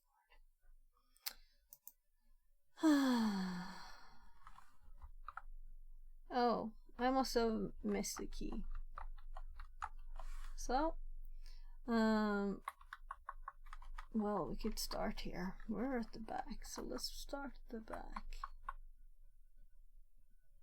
Why is this so recognizable? 6250. Though before, I think it was like 11. 14. DF. So, now what did I do now? Yeah. I'm like, but the end is at the end, it's supposed to be at the middle. I was typing backwards. So, there. We just changed the endiness. Changed it because of the endiness. So, this should be the same on the other machine as long as we manage to turn off everything. Well, I tried to turn off. We'll see now how it works.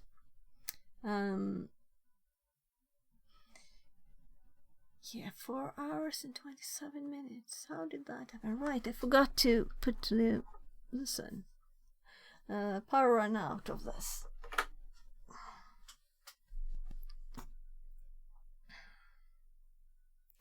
So, thanks again for the squats. It's always nice to move a bit. I've been thinking of maybe putting some exercise on, like every half hour or something. Yeah, so we have the address. Instead of B's, we're going to have an actual address. And it will hop to where our code is because we put it just after there. Let me show you. So we have here. First we have the offset, the position of EIP, number of A's. Then we have this address, just checked from where in memory our random, non-repeating string, not random, ended up. And then we put some knobs, then we put our payload from MSF Venom, and then we put some more knobs at the end. And this is just the same order they're added into what's called a buffer here. And buffer is what we're sending. It's kind of funny to have these afterwards, since they're okay characters. Yeah.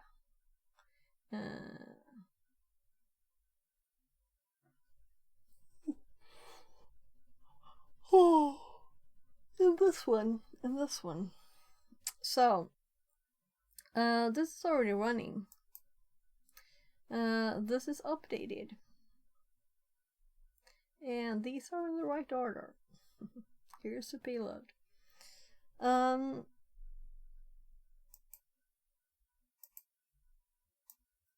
It's listening. Let's run the exploit. And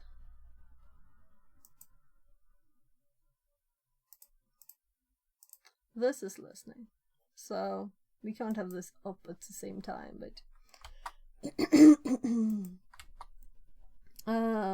file exploit pi. Oh, I forgot to remove the bees. So when we set it to this format, it adds bees to the payload. So we have to remove the bees. There. So it won't have done anything, so we can just rerun it. It's still running. So there. And run it again. And first of all, it is still running now, right? So if we hop over here, we have a reverse shell to this machine, which is our own machine. What was that? I have all notifications off on my machine, so I'm thinking the Windows one here must have had that noise. Terminated, debugging stopped. So it crashed. So if we type something here now. So we're still there. We're still there. So on Kali we can now see this, but apparently we have the wrong I would have guessed I would have had the same keys here, but apparently we have a few question marks. So this is what we want to the machine that we don't have access to. So hopefully this will work with the only modification of changing this IP to what we get when we connect to it. So we need to start we can start Firefox here, or we can start it on the Kali VM. Just checking memory status here. We've had some problems. So we're on 52. So it's just if it all crashes. Anyway. So let's actually put these in temp 2. So I can look at them later. We need to start this one now, or we won't be able to get an IP to send it to. So we now need an IP, so we can we need to connect first.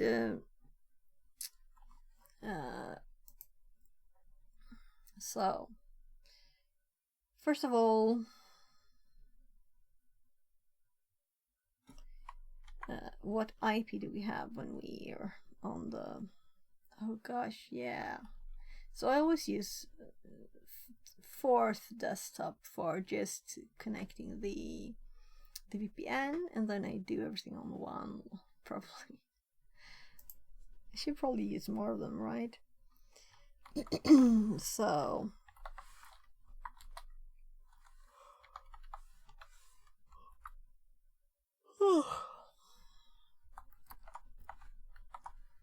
yeah, so of course I couldn't go train today because I had to finish this. So we're getting an IP. So let's exit this and listen again, and let's add our new IP here. So 10.21.31.101. A lot of ones. Kind of nice IP, right? But I miss my old IP. I'll have to remake all the things I have. I still haven't from my old TryHackMe. I'll do it when I need them, not just all at once. So, and this is actually one of the ones. Well, this is not an executable. So, we're just copying the whole thing. I want a tab, but it's on another machine. So this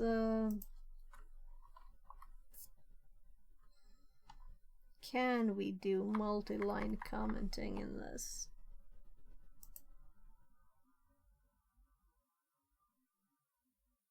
I think we can.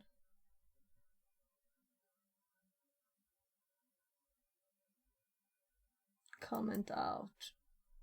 Oh my god, double. Well, that's obvious. So we still have to remove the B's again. I did a replace once, but I think this is as quick. How many lines more? That's the only thing. So,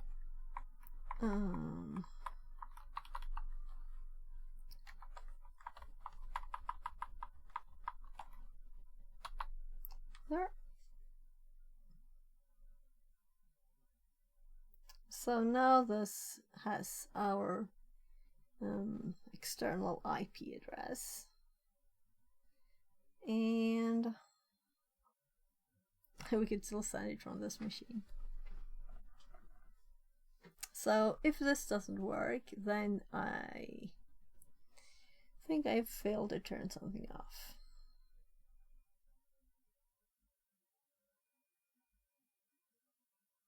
So, meaning this isn't the correct one. This could also be different if I've turned not enough off.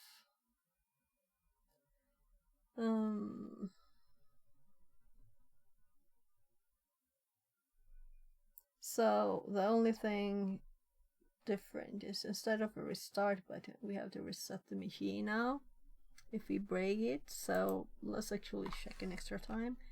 Control S is kind of nice there, saving it. That's the local one. This is the one for the server. The IP is correct. I know it's correct. 443.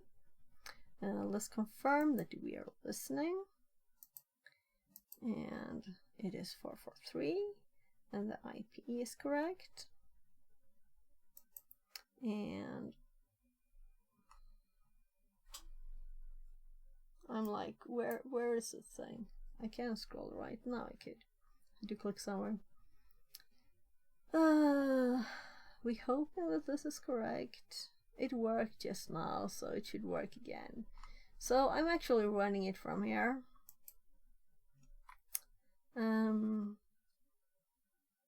Yeah, we need to change localhost to the machine's IP, and now we have an IP, and it's gotten 5.5 minutes. So I hope it started. 231.41. So save again.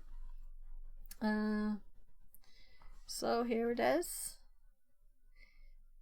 Giving it a bit extra time.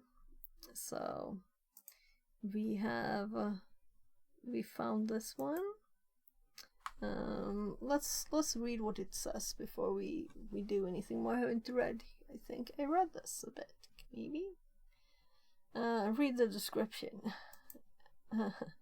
After testing for overflow by entering a large number of characters, determine the EIP offset. Okay, so we can enter some answers here from our code. So the EIP offset. So this is so lazy. I could have just typed this, but no. Okay, I have to. So why can't I click here? I'm definitely here. I can't enter text. Okay, no answer needed. Oh, Okay, you can know that you can overflow a buffer and potentially control executions. You need to find a function where SLRDup is not. Why not check the DLL file? Yeah. So I was already sure that worked. So, and we have tested it now. Since this would work, you can try to generate some shellcode. We did that. So if we hadn't just done this, maybe these like hints would be nice. So we're just running it now. And so let's see. So I was trying to copy this into there, but it could have been like a help on the way that we had the right numbers, right? Especially if they wanted us to put the address in there too. Yeah, it's just to run it, and then we're hopping over to the other machine.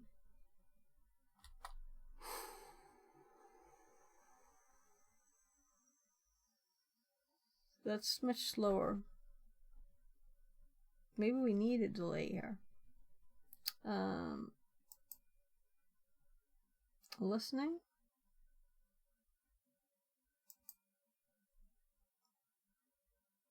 Could not connect. So I'm not going to mess with this Windows machine. I don't trust Windows. We're doing this on Kali instead. My nice friend Kali. So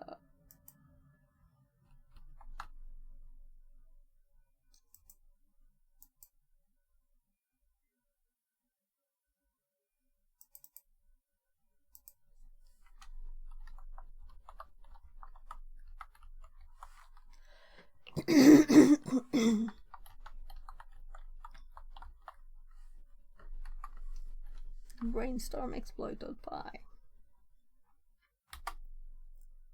and the machine's IP is correct. It's fun that everything stops with 1, right? Except for the tens.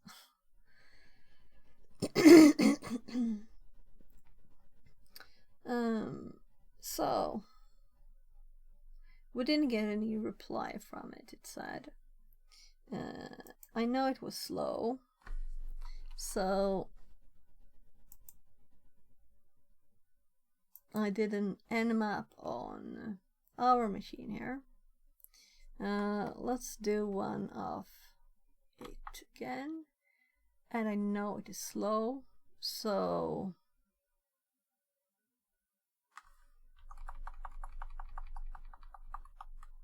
ten, 231, 41, and I'm thinking of doing only port 999.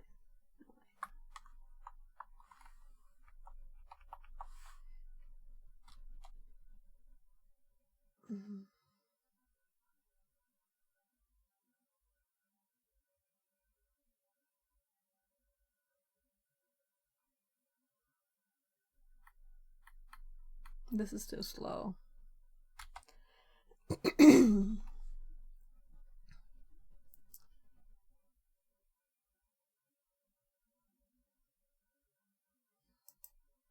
So we can close this down. We have all of this saved.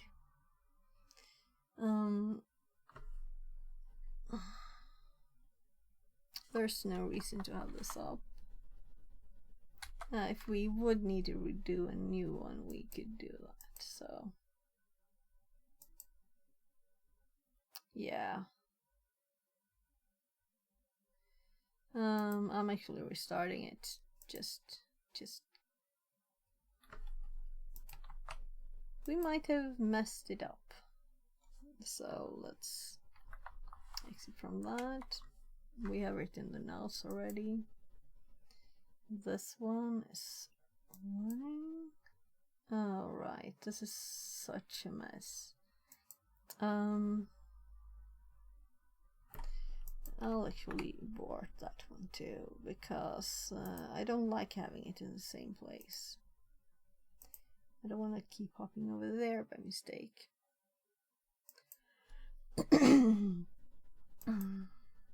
So my 19 reminder to do some TryHackMe popped up.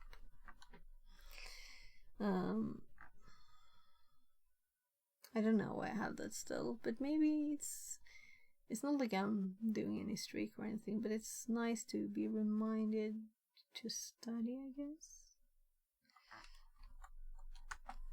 TryHackMe.sh.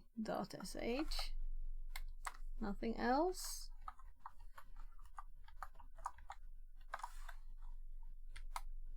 And back here.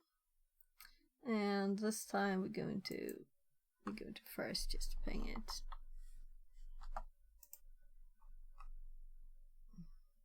But first I have to click the start button. So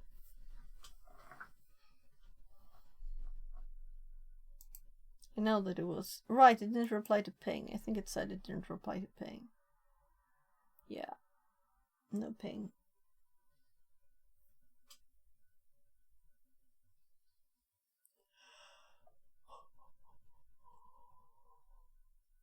Well, let's take the opportunity to get our nmap of our own machine into the notes.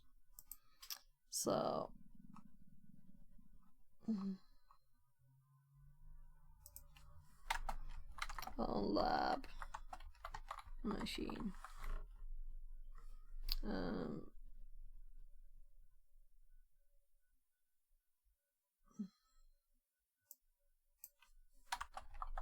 So I'm going to remove this. We added this because of RGR4 launch says. THM VMS not replying to ping is rude smile. Yeah, it's kind of rude. Because how many times did you fail to start the VPN? And think that the nmap took a very long time? Never happened to me.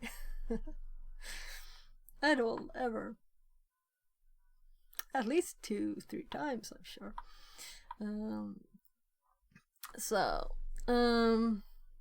We did that, but we also did an nmap. So nmap. It's kind of obvious that it is an nmap, but just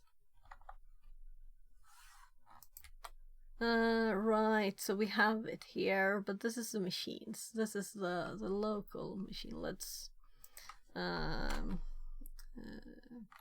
our lab machine. It's kind of obvious since I could just rename this, but still. So I guess we do a new note now. Buffer overflow, hopefully. On well, for reals, I'll just call it buffer overflow. So let's see, did it start? It started a whole 2 minutes and 45 seconds ago. So I'm clearing this, and we're going to do a full nmap. Okay.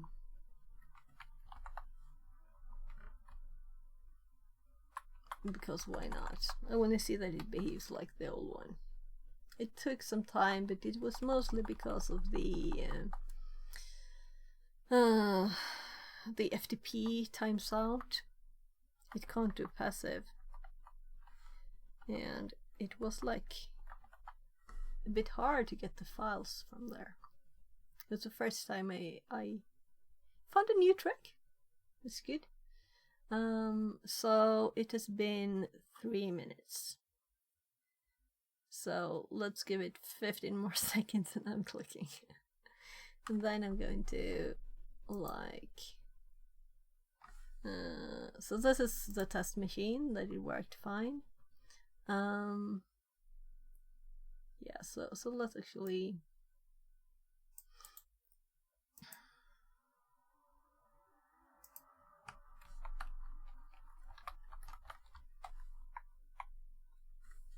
so let's give it a fresh netcat when it's done. So it's always nice to have the actual result in the notes too, so you're not like, so it worked, right? I don't remember. So we don't have to have like a million of the same line and me just typing random stuff there to see if it was still alive. So with echo and everything.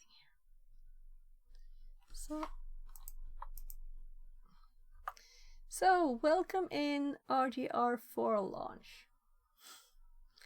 I hope you will enjoy there. We're playing with a lot of fun things here, so when we're done with this, we might do ESP stuff. We'll see.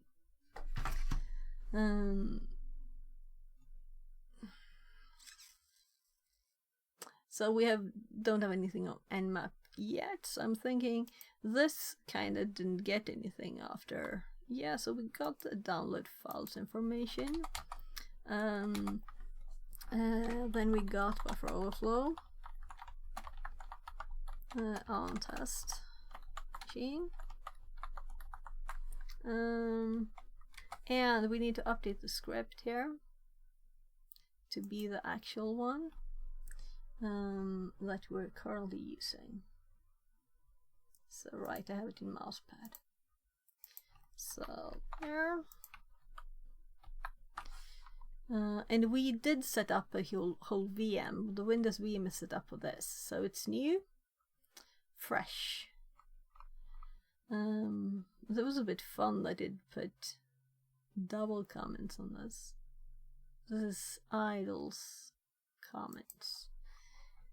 I can just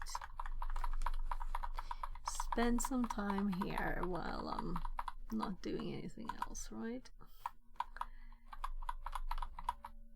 So, and fuzzer. Let's get the last one we had from the Windows machine.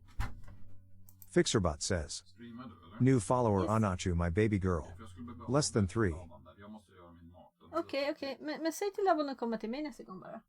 Så Men går han jag... behöver hjälp med kodning nu. Okej, jag kommer. Det är mitt i, men jag känner att jag kommer sitta där timmar och jag måste Okej, göra min mat. jag kommer snart. Mm. So my kid needs more help. His dad helped him a bit with the scratch coding. Hi, thank you for the follow. Yeah, so my kid's starting coding in Scratch, and I'm happy. And now I'd love to help him if he needs help. So Anocha, my baby girl says, Hype wave. yeah, so I'll have to. Oh no, chew my baby girl. I'll call you baby girl. Is that okay? Haha, don't mind the name. Yeah, it was always like that. Well, some people have names that take like 10 years call. to translated from Tagalog. Sure. to pronounce or to say. So we're going to the fuzzer here, and just let's look at it in idle so we can just copy this. So we have the updated version for the notes too. And let's actually paste. So what could I possibly have changed here?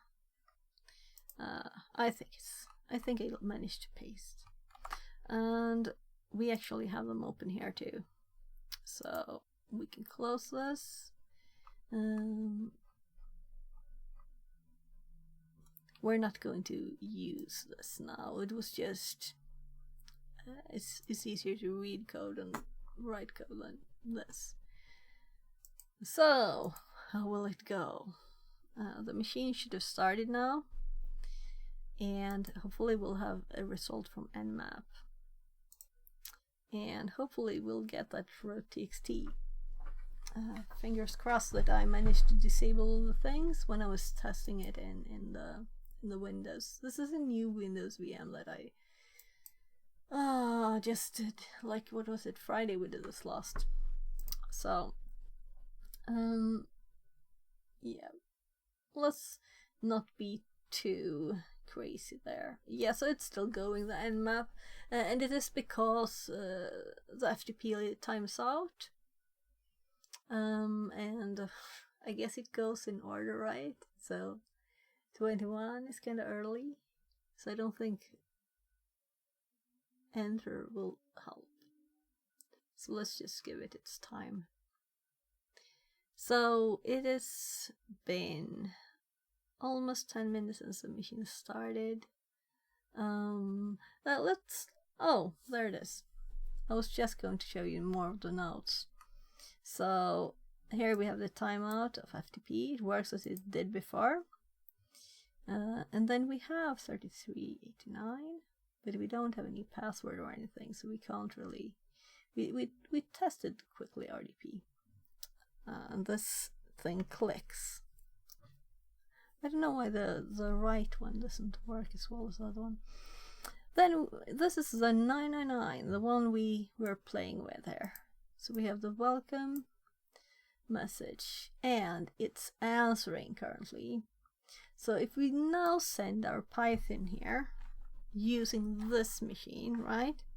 So I think I put it in buff. And it's called Brainstorm exploit. So let's do 3. My Python is Python 3 and Python 2. So fingers crossed. If it doesn't work, if it crashes it, Fixerbot says, hi, welcome Producer Raiders. Wolf. Welcome Producer in. Wolf brought one friends Thank to you the for party. raid. Go drop Thank him you a for the follow. raid. Yeah, so you're just arriving at the most exciting second of the stream here. We're just about to click. Will the exploit work? So first we need this. If we don't do this, it will be all for nothing. Crashing it and not getting anything back. And we'll have to restart Ano to my the baby bugs. girl says, Ha, fingers crossed. Yeah, fingers crossed. So yeah, this is slow. It didn't go this slow. So I could have opened these different ones so we could see them at the same time.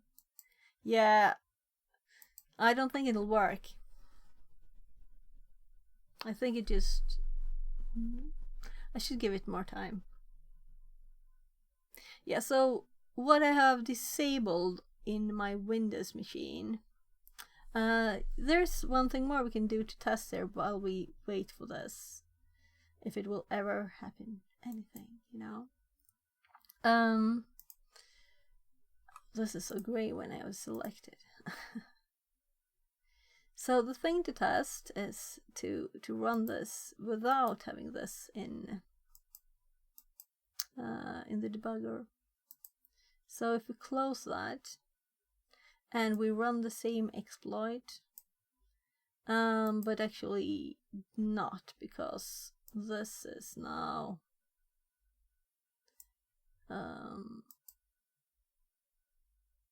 comment out region, Alt 3. So Alt 4 to uncomment this thing.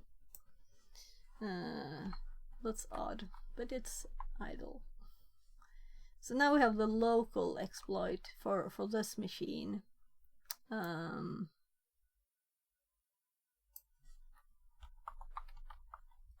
We have to change also the local host.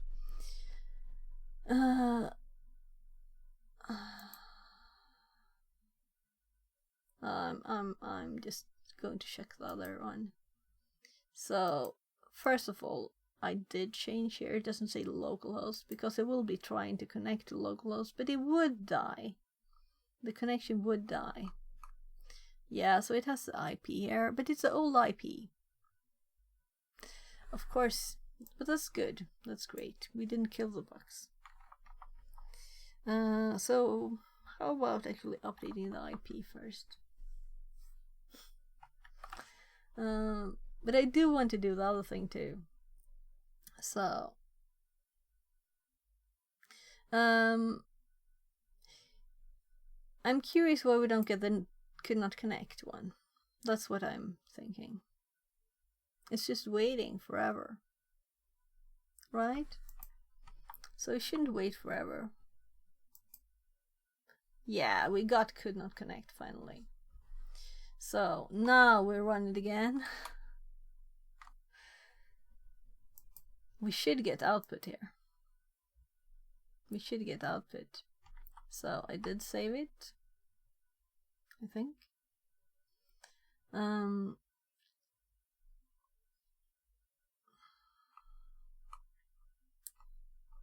So how different is this from ours? We know the port. We have the IP.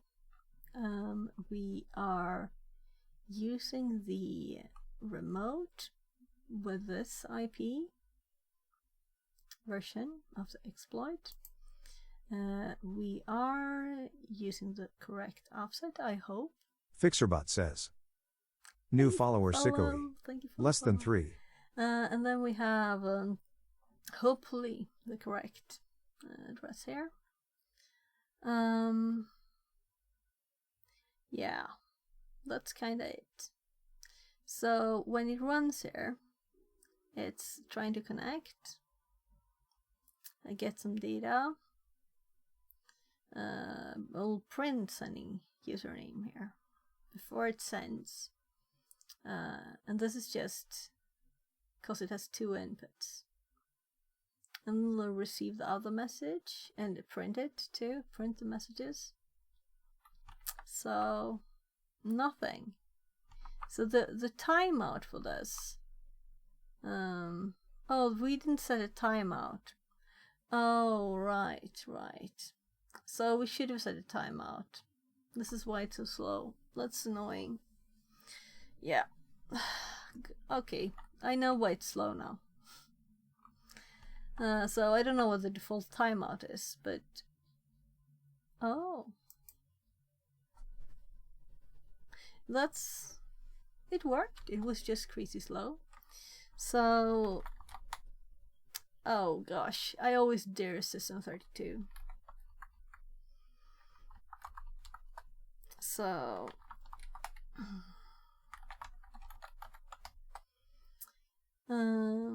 unlike CD users. Was there users? Yeah, there was.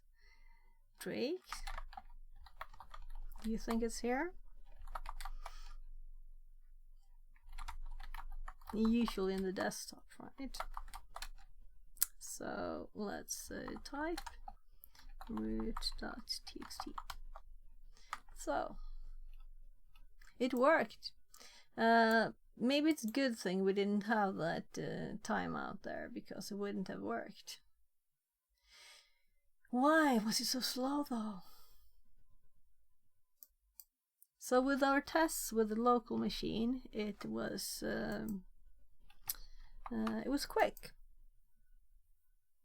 It was quick. So we're not finished. I wanted to run it locally without the debugger on. I didn't. So I'm gonna do it. So we'll have to have some like fireworks thingy, right?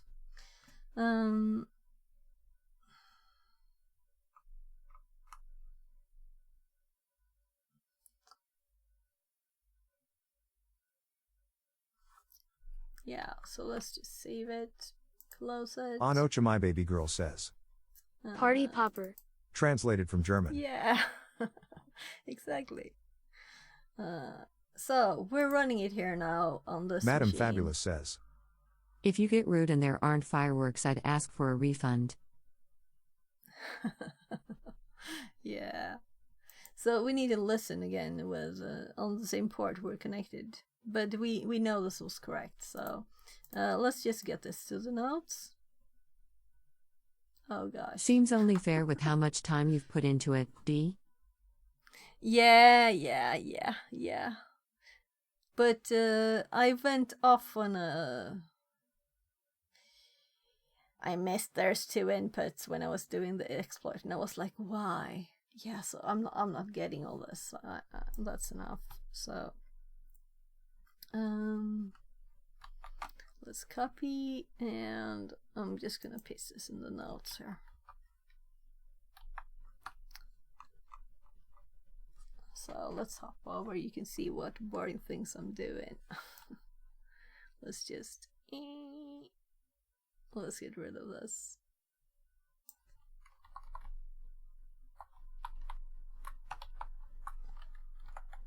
So I want to start of it too. And never dare this directory, because if the box is slow, it is stupid to do it. Because I've been waiting. I have been waiting before. But that's nice. So worked. And let's also put the Python thing in here. So we have it in the notes. So just that. So I thought it didn't work, really. But it did. It was just slow. So I guess you should give it like minutes if it's a Windows machine. I'll almost have to time it later and see how long it took for it to actually answer. Because it was this that was slow, you know, nothing else.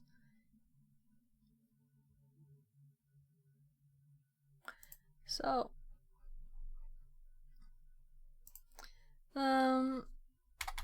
yeah, and my notes are public, by the way, if anyone is interested. And then it's not this I'm talking about, but more like the general buffer overflow notes. So I have one thing to add here that I really realized, but I think I put it on a post-it at work. So yeah, I put it in my backpack. This is downstairs. So I think I was thinking about doing other stuff, but I think I will go and help my kid with some programming. And hopefully, maybe he'll be done in like 5 minutes. I'll be like, why did I stop streaming? But I need to eat too. I haven't eaten dinner yet, and it's, yeah, I can see a almost full moon right out my window. It's black outside. So just like a light bulb, really. It's it feels dinner time. Yeah, so if anyone is here that hasn't followed yet or subscribed on YouTube, if you want to come here again and have fun together, of course we have to click next room here, right? So there's more buffer overflow rooms in our path. We're doing a path here, and this is the next one. So let's see, deploy machine. Write-ups not accepted. Defeat the gatekeeper and break the chains. Beware, fire awaits on the other side. And this one has a user and root flag. So, can you get past the gate and through the fire?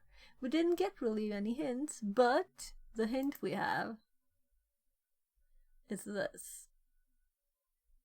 We're in a path. And we're on the theme buffer overflow.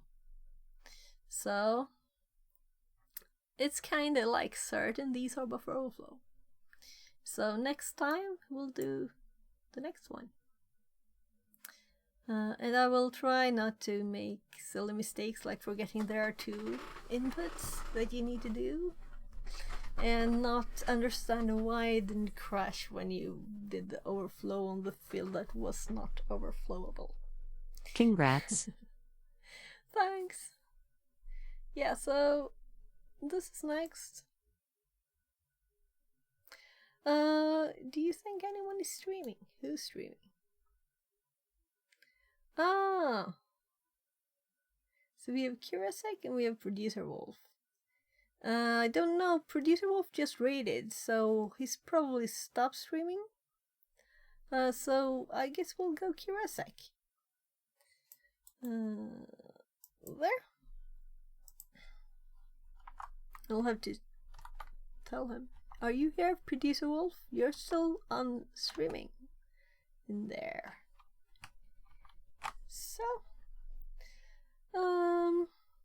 yeah. Yeah, I can click the raid and we can talk a bit more. Yes, I'll put a few more notes in, and I realized something. I'm rewatching again. Or I'm rewatching Al Hasred's Buffer Overflow YouTube video. And there was something that I realized and have to put in the notes, but I don't remember what it is right now, so I'll put it there too. And I will upload the notes again when I'm finished, so... but first I'll go help my kid with his coding. And it's so fun when your kids, you know, really get interest in things that are not computer games, and like he has fun interests too, like the backrooms, like wikis, reading them. I can see that's interesting and stuff, but yeah, it's like a thing he could possibly work with when he's growing up, and he's 16 and he's autistic, so it's very nice to there's something that he likes that he can possibly use, because things that are not interesting, they don't exist in this world. So thank you very much for being here. Thank you for learning it together with me, and yeah, just generally. And I will send the link for YouTube too. Have a good evening. So, good evening, everybody. Good night.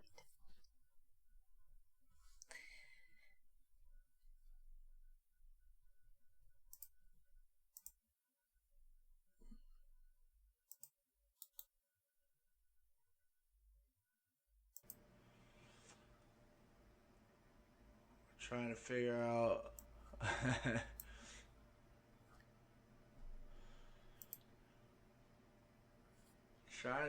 out a jar file payload.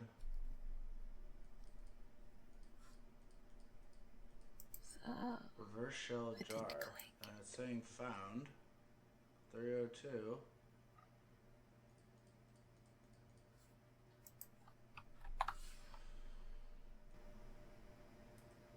Is it because Welcome everybody, YouTubers, to the raid.